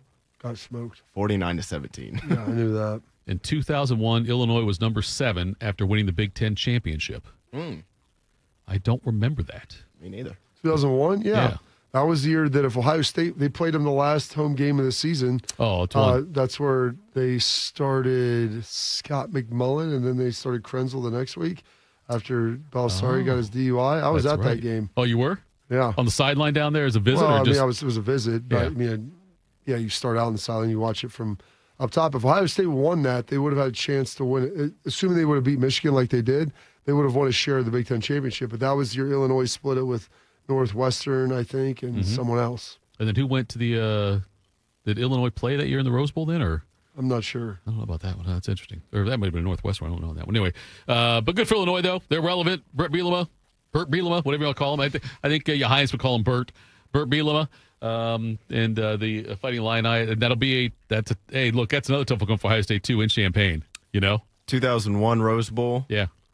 Are you talking 01 season? 02 season. Rose okay. Bowl. Nope. Sorry, I'm looking at. Let me move one over here. See if you can beat the Juicers. See if the Juicers get it first. So the Rose Bowl says it was Miami against Nebraska. Was that technically the national championship? Thing, yeah. That would have been the national championship then. And that was back before they had the +1, so that would have been. Miami was in the Big East. Yes, they were the Big East. I don't know if I knew that. With Virginia Tech pitting them all left and went. Oh yeah, that was the 01 Miami team that was really good. Yeah, 37-14 over Nebraska in that one. Eric Crouch. Nebraska lost the last game of the season in the Big 12 championship, but still had accumulate enough BCS points or whatever to still go. Right. All right, coming up next in the NFL yesterday, did a former Buckeye win without winning? We'll do that next. Morning Juice. Delaware County Veterans Services, here for those who served. Located on the ground floor of the historic courthouse in downtown Delaware, our team of veteran county veteran service officers is ready to help you access VA benefits, emergency financial assistance, dental and medical grants, transportation, and more. Need a ride to a VA appointment? Facing a financial emergency? Are you or your spouse simply looking for answers? Then give Delaware County Veterans Services a call. 740-833-2010 to schedule an appointment. Delaware County Veterans Services. When it comes to protecting your assets, you need a security partner. Event Risk Security Services is a U.S.-based veteran-owned company providing protection services, consulting to Fortune 500 companies, movie studios, celebrities, and high-net-worth individuals. If you're tired of fluff margins with low compensation for poor quality services and an endless revolving door of vendor staffing, then give them a try. They're virtually the same cost, and they can address what keeps you up at night, Event Risk. Check them out at eventriskinc.com to learn more. Hey, what's up? It's T-Bone. My good friends over at Sleep Better Columbus want you to know that if you're 65 or older, enjoying those golden years, but maybe you're dealing with restless nights, you need to listen up. Are you tossing and turning, struggling with sleep apnea, and that leaves you wiped out during the day? Well, it's time to reclaim your rest with Dr. Mark Levy at Sleep Better Columbus. As a leading provider in non-surgical sleep apnea treatments, Dr. Levy helps you breathe easier and sleep deeper with custom oral appliances, a comfortable alternative to CPAP. The best part is that Sleep Better Columbus is in network with most medical insurance plans and is a proud Medicare provider, so your coverage can work seamlessly with Sleep Better Columbus. And as we head toward the end of the year, don't let those benefits go unused. You don't want to wait to use your deductible. Act now to make the most of it with Sleep Better Columbus. Call Sleep Better Columbus today at 800-MORE-SLEEP or visit sleepbettercolumbus.com. Once again, that number, 800-MORE-SLEEP or sleepbettercolumbus.com for your consultation. Sleep better, live better, you've earned it. Teachers are dynamic leaders, shaping a new generation. They bring a variety of perspectives from diverse backgrounds, innovating how they teach to prepare students for our fast-changing world. Achieving this takes skill and expertise. They're tireless explorers, creatively discovering a universe of solutions, telling stories, experimenting, inspiring, mentoring, connecting cultures, and connecting with each other. Leading by example. Experience the unique joy of helping students thrive. Teaching is a journey that shapes lives. Are you ready to begin? Explore teaching at teach.org, a campaign supported by the U.S. Department of Education, Teach.org, and 1 million teachers of color. Tito has had 2 wives. They've both been named Heather. If you know someone named Heather, please warn her. This is Morning Juice. Morning Juice. Oh, Bob. Chat blew up, man. All kinds of people. One of Bodie's people, you people, talking about Ohio State scheduling Grambling and how they shouldn't. You know, go ahead. I don't mean to be rude, but as a Notre Dame fan, I'm just not sure we have a very strong leg to stand on when it comes to talking about anything degrading Ohio State. I mean, I've watched the game the last 3 years. Mm-hmm. Probably should have won 2 years ago. Definitely should have won 2 years ago. Enough guys on the field. But we still lost. The other 2 lost those as well. Anyway. And Notre Dame, they do play a difficult schedule most years. A more challenging schedule. A lot of what, but, yes, but they've look, got more there freedom. are a lot of stupid people out there who try to claim Notre Dame doesn't play tough schedules. Yeah. Even a bad schedule for Notre Dame is normally because, like, you know, USC or Florida State can't get their stuff together. But, you know, we also play Purdue next weekend. And let's be honest, Grambling State probably beat Purdue if they... I think they would. I think they would on that one. Bob, we touched on it earlier, but yesterday Pittsburgh beat the Jets 34-32. Justin Fields ended up... What's that? Justin Fields. Justin Fields ended up going 16 of 22 for 218 and 1 touchdown pass, no interceptions. Also ran the ball 12 times for 48 yards and 2 touchdowns. Thought he looked very good. I did too. Yeah. They scored 31 points. They didn't lose because he lost the game. No, they had the strip on the was it the kickoff return or something like that? Is that what it was? The strip on the return. There was a strip. I can't remember which one it was, but I remember looking over it and Heather, a stripper, watched the game, and just said, you know, if the Jets lose this game, it won't be because of mistakes Justin Fields made. He didn't. He played well enough for them to win, and he didn't do anything for them to lose. Right. Garrett 31 Wilson, points in an NFL football game. Like, you should be on pace to win. Justin Fields, Garrett Wilson, 7 catches for 95 yards and a touchdown. There Nice to see him get going on that one. And a drop. Jeremy Ruckert had a couple of catches for 16 yards as well. Yeah. And nice day for Buckeyes yesterday. The receivers had a great day yesterday across the Farrell board. Cat had a nice catch at San Fran. Yeah. Emeka had 2 nice touchdowns. That was a game winner. That game was winner a was sweet. rope by Mayfield. Oh, yeah. He's both thick and jacked. Remember that. JSN had 9 for 124. Yeah, and Marvin Harrison was 5 for 71 and a touchdown. Abuka was 4 for 67 and 2 touchdowns. Olave was 7 for 54 for the Saints. So got choked up talking I did. about I'm that sorry one. about that. Speaking of the Saints, real quick. Yes, go ahead. Worst uniforms ever? Did you guys see those? Those things were horrendous. They looked like a child drew them Which, I don't know, maybe they did. Maybe if it was a Make-A-Wish. That's what it was. Make-A-Wish kid, come on. You guys ever watch South Park much? Yes. I've never seen an episode. What? Yeah. Not once? No, never once. How about a clip? I'm sure I've seen clips. I'm Oh, yeah, sure sure. I've seen the clip. I've seen the Christmas thing. The Christmas thing. Dude, it's good. I'm glad they brought it back. Most of it's inappropriate. Yes. Yeah, there was a Make-A-Wish situation there one time. But I can't look. The Steelers jailbird bumblebee jerseys are always going to be the worst ones. Oh, the stripes. Those are tough. Those I didn't even see the Saints uniforms yesterday, but those right there, I gotta believe. Who did the Saints play? Arizona. That's a They game. almost won. That's a game that I'm sure the Yeah, they nation almost was won that game. locked into. Rattler threw a dot. And I don't know who it was. I don't really know a ton of players on the Saints, to be honest with you. And he had it in his hands and he dropped it in the end zone. Then the next play, incompletion ended it. And I'll tell you why I think this Jets performance is even better than it looks. Expected? Because I still contend the Steelers have one of the top 5 defenses in the NFL. Well, if that's the case, That you know Jets where are to gonna put be Fields good. in the Hall of Fame.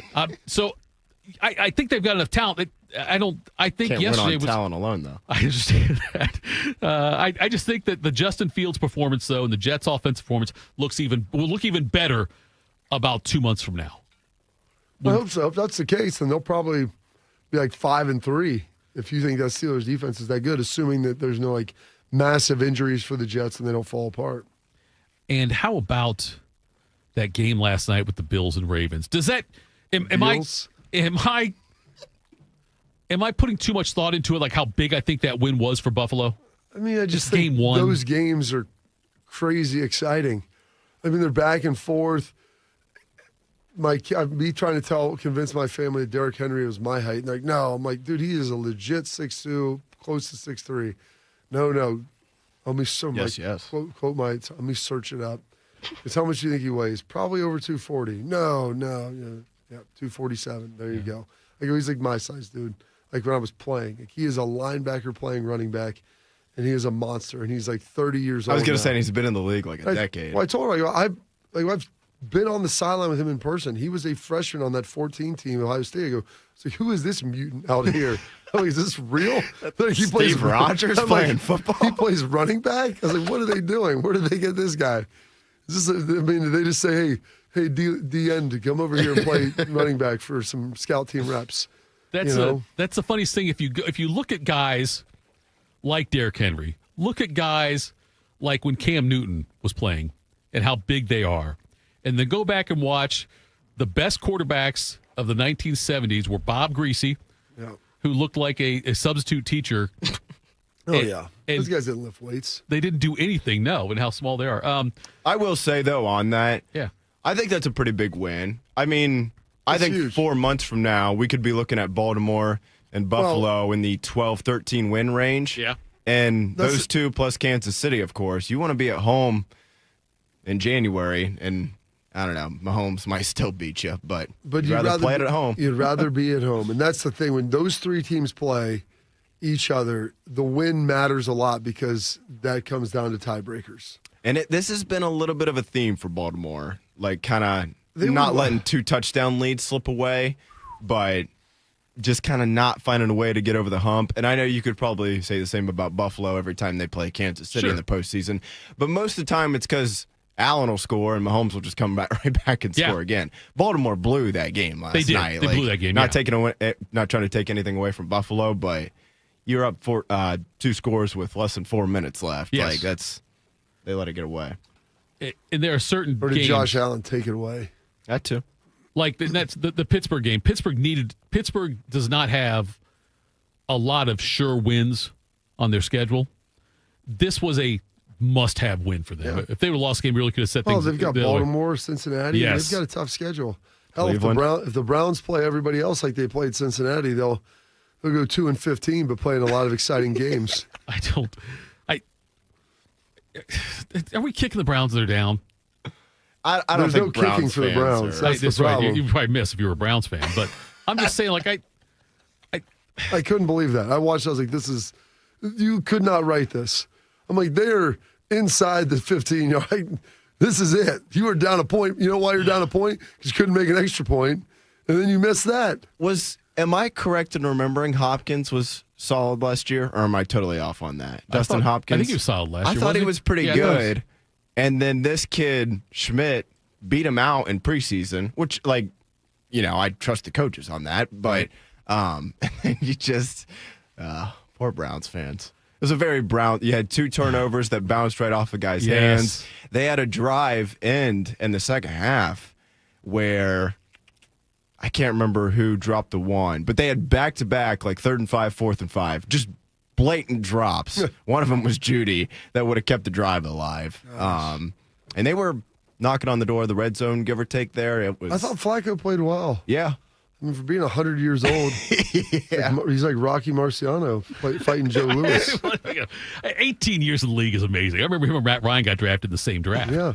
I mean, who would have thought that Matt Ryan, that he'd still be playing and Matt Ryan would not hanging out Yeah. and playing well, by the way. Yeah, I agree. I agree with that. Yeah. Oh, one other little flower I want to give out there is for Nick Bosa. That nice play, San Francisco. Strip sack. Yeah, at the very end of the game, punching that thing out. Right after JSN had the huge play to get him down there. In the Friday night game, I don't remember seeing Joey Bosa play for the Chargers. Yeah, play for. Oh wait, hang on. That's you forget about that. I know. I mean, he had a nice play where he punched out the one on the running back yesterday, and I mean Baltimore, they didn't score. They kicked the field goal on that, right? I mean, they had a 2nd and 26 after that play. It was like a 15-yard loss, but he did good. I mean, the Buckeyes played well. Did a really good job yesterday playing. But outside of really that Indianapolis game, Are the Colts good? Daniel Jones. Maybe Miami is very, very just terrible. Yeah, Miami's awful. Miami is awful. Yeah, I don't know what the odds are, but Mike McDaniel, first coach fired.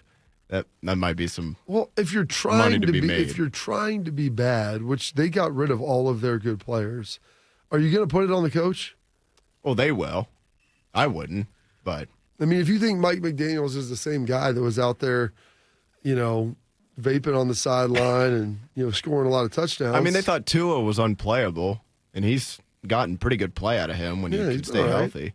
He'll be an offensive coordinator somewhere next year, I bet, and probably do pretty well. I'm in this contest, degenerate people. That I think there's 32 people get into this thing. I can't remember what the entry fee is, whatever it is, but it's called the 33 contest, and you get one team assigned to you for the entire year of the NFL.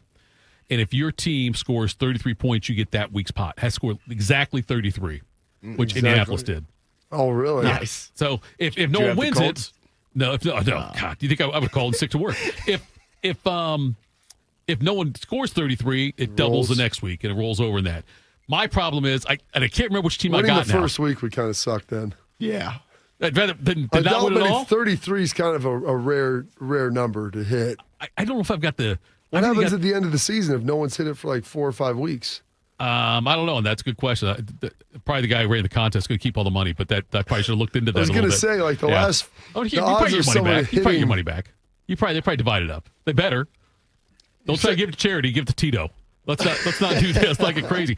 But I can't remember if I've either got the Saints or the Panthers as my team. I can't remember what it is off the top of my head, but those are my teams, the Saints and the Panthers. Which when I first got, I thought there's no way in hell. But then the Colts go out and score 33, and all of a sudden I think, hey, you know what? Maybe I got shot one of these weeks. Carolina, they didn't play very well. No. Jacksonville is maybe they're good, but Minnesota's at Chicago tonight. The NFL schedule makers don't care if I get sleep or not because this is an intriguing game with J.J. McCarthy going out there and the new look Bears with Caleb Williams to see what they can do. Think he got his manicure before the game? I can't wait to see what his nails look like. But Minnesota's favored by 1.5 at Chicago. This is another one of those games that is so important for J.J. McCarthy and the Vikings and so important for the Bears to win at home to start the season. Oh, yeah. With all the hype on this one. I don't think they win, but... You don't think Chicago wins? No. I think Minnesota's better than they are. I don't know with McCarthy. I just don't know. Yeah. That's the thing. That's the part that gets... I don't know. I mean, you were surprised, I got to believe, when McCarthy got drafted where he did, or were you not? Yeah, I was. It seemed like it was a little early. That draft, Michael Penix looked pretty good yesterday. Yeah. I thought. It wasn't his fault that they lost. No, he can't it's not play. your fault. Can't play. It's not defense. your fault, son. It's not your fault. What is this? Good Will Hunting? I know Yeah. what it is. Yeah, Like, that's so what it is, yeah. you make one movie reference now, like people know. Not your fault. Have you seen Good Will Hunting? Oh, I've seen it. Yeah, I saw it in the theater. And I've Okay, seen it before. nice. Yeah. All It is. I didn't know if you've just seen that scene. No, that's what I was asking. Listen, it's one of those. If I turn on the TV, which I never do, and it's on, I'll watch till the end. That's a good achieved one. that status for me on that one. All right. I mean, but Louis C.K. kind of ruined it for me with his bit he did about that with Matt Damon writing the movie for himself. But yeah, I think that the McCarthy thing, though. You got to see a little bit what he is. But Yes. By the way, have I seen enough of Caleb Williams to know what he is? I mean, No. I know he's been inconsistent. He can make some plays, but I know he can also give it away to you as well. So Yes. I'm curious to see what Ben Johnson can do with him and if there's any type of ascension. And if there's not over this year, then I have to begin to ask myself, how good is Caleb Williams? What's interesting is this says there's a lot on both coaches tonight. You know what I mean? Because can Minnesota turn J.J. McCarthy into Sam Darnold from last year? And can Chicago, can they turn things around there and make Caleb and the Can they offensive line look draft better? and develop a quarterback? Yes. The Chicago Bears story. Speaking of the NFC North. Yeah. I know it's only been one game, but I don't know. Where's that Dallas Green Bay pick going to land in the next spring's draft, you think? 30, 31, 32? Yeah, maybe about 32, but it's not going to be. There'll definitely be a 2 in front of it and maybe a 3. They look so damn good, it might be 34. Like, they might actually penalize Green Bay. You know what? You guys are really good. You don't get a first round. Your first pick will be in the second round. Is what Dallas, will be you there. guys were so stupid for that trade. Right, yeah. Yeah, Green Bay looked damn good yesterday. And here he comes. Oh, got him. How much did he play? Do we know? 30 snaps. That was Okay, 30 snaps, yeah. okay. But, yeah, he'll ramp that up, though, going forward. It's going to, I'm telling you, Bodie. It didn't feel great. It's going to be a I'm not hard gonna watch lie for to you you. all It did not season feel long. great. The only thing I could say to you. If you would have won on Thursday night, would you have been okay with that then? Well, I mean, for a weekend, I guess. But, like, it's still, if he was like the DeMarcus Ware situation, where it's like, DeMarcus hey, had man, played you've put your he whole played a career decade, in here. man. Yeah, if he was 30-plus, I'd be like, hey. But, and I know the return wouldn't have been what it was. But when you watched, and Thursday night, too, I mean, I'm not going to sit here and say Dallas definitely would have won with Parsons, but if they had an elite edge rusher, it probably could have helped. Nevertheless, Bob, you know what is great? You know who would never make such a bad decision? That's Riverside Bank of Dublin. There you go. Do you need a bank that truly values your local business? In our town, an opportunity to work alongside you as partners, well, whether you're a small business or a large operation, Riverside Bank of Dublin, they've got the right tools for the job. Riverside Bank of Dublin. They have experience of working right here in Central Ohio. They understand the business climate in our area and will help you reach your goals. Whether you need an SBA loan to get your business off the ground, a line of credit to keep your business running smoothly, or equipment financing to get your business up to scale, Riverside Bank will tailor a solution that fits your needs. Visit them at riverside.bank or stop in and get to know them at 6300 France Road. Riverside Bank of Dublin, member FDIC, equal housing lender. Chat Hall of Famer Phil J, by the way, I'm just going to throw this out there. I've seen it yesterday, too, and different social media things. Said Browns just go ahead and sign Justin Tucker right now. We'll let that simmer. We'll tell you what's got us juice next. Oh, yeah. We are the keepers of the wild, America's original and most invested conservationists. For more than 80 years, we've been committed to conserving wildlife and the natural landscapes that define our nation. From rugged alpine ridgelines to peaceful tall grass prairies, we've supported the conservation of more than 36 million acres of American wildlands. Our funding has led to cleaner water, fresher air, and improved wildlife habitat. From abundant fish and waterfowl populations to robust deer and elk herds, nothing is more important than maintaining wild spaces for adventurers to explore and wildlife to thrive. We are America's hunters and target shooters, stewards of the American outdoors. America's hunters and target shooters, along with firearm, ammunition, and archery manufacturers, have invested more than $46 billion to help state fish and wildlife agencies manage and protect wildlife and wildlands across America. For more information, visit outdoorstewards.org. 1 in 4 Americans today are living with a disability. I'm one of them. I care deeply about creating a world we can all fully participate in, free from stigma, misperceptions, and barriers. And we've got a trusted ally on our side, an organization we can rely on. Easter Seals. Rooted in communities nationwide, Easter Seals helps empower millions of people, regardless of age or disability, through its life-changing services and powerful advocacy. Today and every day, Easter Seals is leading the way to full equity, inclusion, and access to healthcare, employment, and education for people with disabilities, families, and communities. That's my Easter Seals. Make it yours. Learn more and get involved at easterseals.com.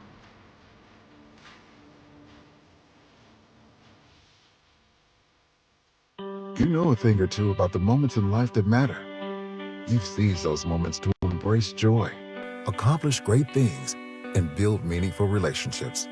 Is it time now to sit back and reflect on a life well lived? Maybe. Or maybe there's more to be done. Maybe this is the most important moment you've encountered yet. By volunteering with AmeriCorps Seniors, you can seize the moment, lend a hand, and get back more than you give. We connect you to local volunteer organizations with opportunities that fit your schedule and match your interests. Through AmeriCorps Seniors, you can support people in times of need and make your community stronger. You can become a companion to your older neighbors, brightening their days with friendship. You can even become a mentor for young people, serving as a role model and enriching their lives. Are you ready to seize your moment? Visit AmeriCorps.gov/yourmoment and get started today. Attack and dominate. You're locked into Morning Juice. Sponsored by Riverside Bank of Dublin. Here's Bobby and Tito. Okay, Bobby, someone in the chat said that I think it was Emily in the chat, said she saw you at the stadium on Saturday. Yeah. Didn't say to you. Well, no, that's what because Bobby loves when people yell. That's what at him. I ask you. Do you love it when people yell That's at you? Fine. I don't care. As long as I'm not in a hurry. And I really wasn't then. I was down the sideline, took the kids down. Cullen, a couple of his buddies, and then RJ, which was cool. Ryan Miller was down there with his son Nolan. And whenever those guys get together and get a picture of them on the sideline, it's a lot of fun. And it was cool because Ryan Miller's wife, Lauren, who played basketball here, she had on a 97 Rose Bowl homage T-shirt, and my sixth grade son Cullen had the same one on. Oh, really? So they got pictures. Yeah, she's like, "Oh, look at this!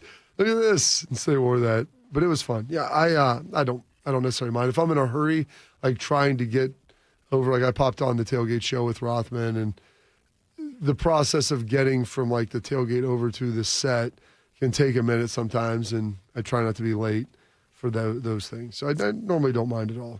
It was a good time. Kids had fun, blast. How about when I yell at you here in the studio sometimes? When I yell, Bobby! What do you mean, like in here? Yeah. You yell a lot in here. I don't yell a lot in here. It's a misconception. Here we go. What's got you juiced? Sponsored by Billiards Plus. Find your next grill and everything you need for the master griller. Billiards Plus on Dublin Center Drive in Dublin. Did we miss some in the chat? It is. Jonathan Fisher. The Haslam's would make Tucker the highest paid kicker in NFL history. He's that good at business. He owns truck stops and knows a thing or two. Oh, that's great. You ever seen Something About Mary? Oh, classic. Okay. Yes, I've seen that one. You hang out at a lot of rest stops set up. I will tell you, the zipper scene made me cringe. Yeah. I think it made everybody cringe. I'd see the stunt double for that one. How'd you get the beans above the Frank? Stiller, you're out. Stunt guy, get in there. Play with the zipper. Ah! What's got you juiced, Bob? Oh, my gosh. What's got me juiced? Well, college football always delivers. We had one ranked game, and that game probably wasn't even in the selection set of the best 2 or 3 of the weekend with Michigan and Oklahoma. I mean, it was decent, but getting a chance to watch, Iowa State, not necessarily the offensive explosion that you're looking for. Very Iowa State-y. That's the game you're going to expect to see. Watching OU West Virginia, getting a chance to get back from the Gramling game to be able to see the end of that was pretty awesome. So that was a lot of fun. There was good games aplenty. Illinois and Duke, watching Illinois pull away in the second half was pretty good. And then, looking at the Ohio State Grambling game, they did what they were supposed to do. Like, you look at every box that's out there, maybe you wouldn't have wanted them to have, the one drive with the missed field goal, but everything else, I think, was as advertised. And the fact that Julian broke Will Howard's record for most consecutive completions Was it the start of game or is it just in general? I don't know. One of the two. Yeah. But he broke it from Will from last year. And ironically, it broke on an interception, which is pretty wild. But he did. It's a completion. Well, he did. But somebody. It was awesome. He broke the record on the touchdown to JJ, I think. Yeah. Maybe his second in the end zone, which was awesome to see. And so that was big. So a huge congrats to Julian and everything he did out there. Fun weekend of football. A lot of stuff to watch. We got one more tonight, which should hopefully be pretty good. And then super pumped to watch a guy grew up in Dublin, Ohio, a guy who was like I said, the student defensive assistant under Jim Haycock at Ohio State, would set the pads up. He's running around doing everything, and he's always been someone who is giving of themselves, just an awesome dude. And when he got the head job, the OC job at Tennessee, and they were playing really well, I thought it was only a matter of time before Alex Golesh was going to land a head job. And he got to South Florida. They had a lot of work to do. In the last couple of years, they have been really good. And culminating that with a huge win over Florida at home, 13th ranked, and them pulling it out at the end and playing well down the stretch like they did, and really just building off of a beatdown that they had of Boise State in week 1 was absolutely awesome. And this was him talking about in the post game. I think the question was asked about him being able to, I don't know if it was the term basking in the glow of the wins, the moment, enjoying the wins. But it was more than enjoying. It was just, kind of, I feel like basking is kind of soaking in or celebrating, for him, what he's done. And it was an all-time answer, and it's a guy who was underneath Jim Tressel here, and to hear him say this is very, very Tressel-esque. So here's Alex Golesh for you. I started out as a high school coach, man. A lot of people have done a lot to help me get to this point. It's never been about me. And you ask anybody I've ever worked with, I've ever been with, my wife, if I ever made it about me, she would smack the living crap out of me. It's about servant leadership. It's about giving more of yourself than ever taking from the group. I'm living my dream every day. And I got an incredible wife and 2 amazing kids and an incredible staff and an administration that believes in what we're doing. We've got support. I truly feel like I got the best job in the country. I really do. So I enjoy walking into the office every day. I enjoy the camaraderie. Guys like Joel Gordon, who chose to come here and stay here, and Cody Burns and Hoodie, who I've known from being a player to now. Incredible offensive line coach at Todd Orlando, who I used to coach against and respect so much. And go down the list. I'm blessed. I'm fortunate. I'm so lucky, I guess, to be in this position, but I've also worked really hard to get here. I'm just really, really humbled to continue to serve our players and continue to serve this university. And I don't know. I feel really blessed. Awesome to hear there from Alex Golesh. That's got me juiced in a big way, getting a chance to sit there listening to that this morning, and his reflection on everything that they've had, or lack of thereof. Bodie, what's Schlei's got to say? I really don't like leaving the country because I can't take guns with me when I go there. I'm well protected and well trained. Gas station ready all the time and knows no international boundaries, that's for sure. I would just rather stay at home and be with my peoples. So, by the way, there was also a student that ran on the field during the game. Didn't make it very far, and they really weren't trying to do much. But I was thinking, it's like, Schleiks, where are you at, man? Go take this dude down. The moment. I know. Did I see something about, I think it was the Kansas-Missouri game? They had some sort of charity sort of thing, kind of like the Pat McAfee deal on game day. Go make a and wish. They had, it could have been. And they had somebody go out there and attempt a field goal for some money. Really? And he turned like straight to his left or right, whatever it would have been, and just kicked it right at the Kansas sideline. I thought I saw something about that. Maybe I'm totally wrong, or maybe it was a different game, but that's outstanding. Great job out of that person, I guess. What has me juiced, guys? Couple games here for you. On Saturday, my boy Steve Angeli, 400 yards on his passing day, 53 passing attempts. Not sure he was going to get that if he stayed at Notre Dame, but him and the Syracuse Orange got a 27-20 victory in overtime at home over UConn. But more importantly, after the game, their head coach Fran Brown, he was not very pleased with how they performed during the game, so he decided we're going to run sprints on the field after the game. Get a whistle. You guys don't want to work during the game?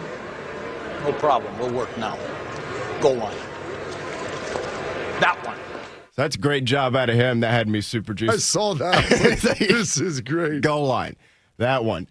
What also had me juiced, Army. Huge upset. Kansas State, those boys. They're I don't know. They left their good football over the pond, I guess, across the pond after barely losing that. I think they left in that opener. parking. The Johnson family left in the parking lot. Army, more than 2 touchdown dog on the road. They were down 13-0 early in the first half. They came back and beat Kansas State 24-21 on the road there in Manhattan, right? Yes, Yeah, Manhattan. yeah. And I saw this. This was Army celebrating in the post-game locker room in their win. Thought this was pretty cool. I'm gonna fight! I'm gonna fight! Till I can't fight no more! Till I can't fight no more! And when I can't fight no more! When I can't fight no more! I'm gonna lie down! I'm gonna lie down! And bleed a while! Bleed a while! And I'm gonna get up! I'm gonna get up! And fight some more! And fight some more! I'm gonna fight! I'm gonna fight! I'm gonna fight! I'm gonna fight! I'm gonna fight! I'm gonna fight! Till I can't fight no more! Till I can't fight no more! I can't fight no more! I can't fight no more! I'm gonna lie down! And bleed a while! Bleed a while! Bleed a while! Bleed a while! Bleed a while! I'm gonna get up! I'm gonna get up! Up! Fight some more! Fight some more! Of course, all those young men are going to do much more important things in life than win a football game, but it's pretty cool how in recent years Army and Navy they've both built really strong programs, and it seems like every year one of those two programs, if not both of them, they'll get somebody, they will. man. They And will. I know, like I said, Kansas State, they've fallen to 1 and 2 now, and they're outside of the top 25 rankings, but they went into the year as a top 20 team, expecting to compete for the Big 12, and Army, well, it's not a Big 12 game, obviously, so it didn't hurt them from that standpoint, but went on the road. Pretty good win there for the Cadets. Tito, what's got you juiced, sir? So this kid had an opportunity to win $25,000 Yeah, for it's making a amazing. 45-yard field goal. He found out on Friday he had won the Instagram contest to do it. This guy's an amputee. Okay? Okay, I did not see that part. He was born with proximal femoral focal deficiency. The up part of his femur bone was malformed. One leg shorter than the other. He had a leg amputated as a kid. He was on the 2013 Team USA men's wheelchair basketball team. Who do you play for? Right, exactly. And when he said in this thing that he knew he had no chance of making the kick. He said, and I just really wanted to send a message. And the message was, I hate you, more or less. And the state and the team disgust me. And a lot of Missouri fans, and that meant more to me than any type of money prize at the end. That is amazing. He just turned to the side and he lifted his shirt and it said FKU on it and then just kicked it into their bench. Bodie, one of the things that I get juiced about, I love seeing coaching staffs make adjustments. Like in game, you see something. And I was watching the game on Sunday, and the home team, I guess I would say, gave a big play early on and fell behind 8-0 right away. The defensive coordinator made adjustments after that. Oh, jeez. And went on to win 35-8. After Bobby, defensive coordinator of the flag football team for third graders, they burned us on that first play. And then Bobby put some work in. Yeah, and about got to it get figured on out. the line is what we're going to do. And then Bobby, this thing that I was going to say, you can whistle. There's I got to believe there was football played thousands of places on Sunday, thousands of places across the country, across the world, tens of thousands. And I don't think anyone else used the word that my son used on the sideline. What was the word, Bob? You made me pull it up. Okay, I got it. I thought you were looking It's it up. right here. No, anthropomorphic. I don't even know what that I think he means. used the derivative anthropomorphy. Yes. And I looked it up. because I don't even know how we got to this point. Lane asked the question, a friend of theirs asked the question, like, what animal would be best at football? Yes, I think is what it would. And then Artie, instead of just saying, kangaroo or cheetah, he brings that phrase into it. And I'm like, what does that mean? He goes, it's people that have animal characteristics, or animals that have human characteristics. Ooh. And I looked it up, and I was like, source, it is animals that possess human, like Mr. Ed, And I'm like, that is remarkable. I've never heard that term before, having human characteristic. And never on a football field, like sideline during a game, that word comes up somehow in their conversation. And I've never been more convinced that I'm not his father than right there. Because there's no way a son of mine would know that word at that age and recall it in that moment. I've never heard that word in my life. Exactly. Yeah, Bobby looked it up on his phone. We just kind of shook our heads at each other. He's onto something, though. He is. Any animals with thumbs? Yeah, He's not wrong. Two arms, two legs. Yeah, I don't know. It's anyway though. But yeah, the fact that word got used somehow in the game. But nice coaching adjustment by you, Bob. The adjustment was to move. Don't let them just run by you. That helps. Carp's kid asked me before the game, hey, if I score a touchdown, can I do a backflip? Hell yeah, you can, son. I thought that was great. We'll take the flag. We'll take the fine, too. Yeah, Caleb does not lack in confidence. Go celebrate with your team. I heard you say it, Can he do a backflip? That's the other thing. He can do a kip-up. I don't know if he can do a backflip yet. I like that. Breaking news, I can't do a backflip. Me neither. Okay. Probably not Break a my kip-up neck. either. I don't know what the hell a kip-up is. It's where you lay on your back and you hop straight to your feet. Oh, I got a chance at that one, Bob. I don't know. You have a better chance at a backflip I than a don't know. kip-up. I don't know. I could do a backflip. I could never do a kip-up, so... Thanks to all the juicers for tuning in on the chat. We appreciate all of you guys listening. If you missed it or just love us so much you want to watch us again, 10 TV Plus from 10 a.m. to noon, or Fan 2, almost did it again, Bodie. Fan 2, 1460 from 1 to 3. Check us out there. Tomorrow's a Schlegs Day, folks. We'll talk to you then. This has been Morning Juice. When it comes to protecting your business, whether it's your staff, property, or assets, don't make a crucial mistake by contracting companies that provide subpar and unprofessional service. What you need is a security partner known for their unwavering professionalism and unnatural liability. You need Event Risk. Event Risk is a U.S.-based, veteran-owned company that not only specializes in on-site guarding, but also offers armed security associates and executive protection agents. Event Risk, elite protection for your peace of mind. Hello, my name is Eric Rose, CEO and founder of Event Risk Security Services. We are a U.S.-based, veteran-owned company providing protection services and consulting to Fortune 500 corporations, movie studios, celebrities, and high-net-worth individuals. If you're tired of fluff margins with low compensation for poor quality security officers and an endless revolving door of vendor staffing, then give us a try. For virtually the same cost, we can then address what keeps you up at night. Visit eventriskinc.com. Hey, Buckeye fans! As the official wing sponsor of Ohio State Athletics, Roosters is kicking off an incredible giveaway you won't want to miss. This football season, we're giving away 12 ultimate Buckeye experiences. 3 drawings, 12 winners with prizes including tickets, sideline passes, and 3 trips to a Buckeye first-round postseason game. Go to roosterswings.com to register and see all the details. 3 drawings, 12 amazing prizes. Register today and every day. Roosters, a fun, casual joint. It's been over 2 years since Bobby Carpenter had regenerative treatments at QC Kinetics. He needed relief from knee pain, but he wanted to avoid surgery. I thought I might have to have my knee scoped, had some injuries, some lingering pain from stuff that I had been dealing with from years of playing professional football, and things had kind of flared up again. I started talking to a friend of mine who's orthopedic, and he was like, well, try to avoid surgery if you can. And you absolutely can avoid surgery. QC Kinetics provides patients with state-of-the-art regenerative treatments, orthobiologics from your own body that help heal and restore damaged, aching joints. And we'll let Bobby tell you about that. It was all of a sudden that one day, a couple months later, I was, let's go jog, let's try to see what I could do. And the more I did, I was pain-free with it, and it was actually a pretty remarkable process. Before going under the knife, see if you're a candidate for non-surgical joint pain treatments at QC Kinetics. Call them today. Call QC Kinetics, 380-208-4544. That's 380-208-4544. 380-208-4544. Lexi spent more than 6 years in foster care. Before I was adopted, I felt alone.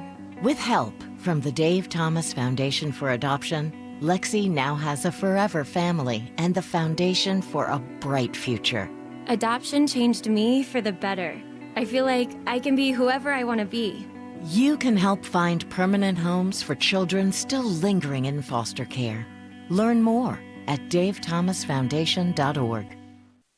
Proud to be your go-to sports addiction. WBNS, WBNS FM, HD3 Columbus. The Fan 3, Ohio sports destination. Grab your coffee and wake up with the Daily Tips, Michael Jenkins. I always stay away from the hot team in the offseason. Whenever you see everyone piling on praise, it just feels like a sucker back. Can you dig it, a sucker? And Chelsea Messenger. I don't want to lose to somebody dumber than me. Yes. When you're in an office pool with somebody playing fantasy football, and it's somebody who just puts it on autograph, like, I don't watch football, whatever. I don't want to lose to those people. And who is it her? For the best wagertainment here on the BetMGM Network. Hey, Dad, don't forget about me, the Dogster. Sponsored by BetMGM. Make it legend. Wait for it. Dairy. Download the app today. Please gamble responsibly. Oh, yeah, we're back on a Monday. The Daily Tip on the BetMGM Network. Good morning to you. Coming up in our final hour, we will tell you what we saw on Sunday in the National Football League, and mainly, what a game last night between the Ravens and Bills. We'll also turn our focus to Monday Night Football between the Bears and Vikings, including a troubling report on Chicago quarterback Caleb Williams, which is absolutely fascinating. Then we've got our best bets at 8:40. How you doing to our audience on Stadium as we stream our final hour? You can do so on BallySportsLive.com and the Bally Sports Live app. I'm Michael Jenkins. She is Chelsea Messenger. Let's jump right into it. What a game last night in Buffalo. That's how you kick off a season. The Bills somehow, some way, beat the Ravens 41-40. The Bills getting a point. Bills minus 105 on the money line. Overhits with the total set at 50 and a hook. Bills lead early, 7-0. Then it's all Ravens. Huge game from Derrick Henry. 18 carries, 169 yards, 2 touchdowns. In fact, the Ravens go on top 40-25 in the fourth quarter. A lead they hold on to until about 4 minutes to play, and then out of nowhere, here comes Buffalo. A Josh Allen touchdown pass to Keon Coleman. Bills within 8. The Buffalo defense forces a fumble from Travis Henry, so they get it back, and then the Bills punch it in with under 2 to play. Reaches over the pylon or the goal line for the touchdown. Mike Tirico with the call on NBC, but the Bills missed the 2-point conversion, so they're down 40-38. Again, under 2 minutes to play. The Buffalo defense holds again. 86 seconds left on the clock. Josh Allen, the reigning MVP, calm and cool. A 9-play, 66-yard drive. And then Matt Prater with a chance to win it.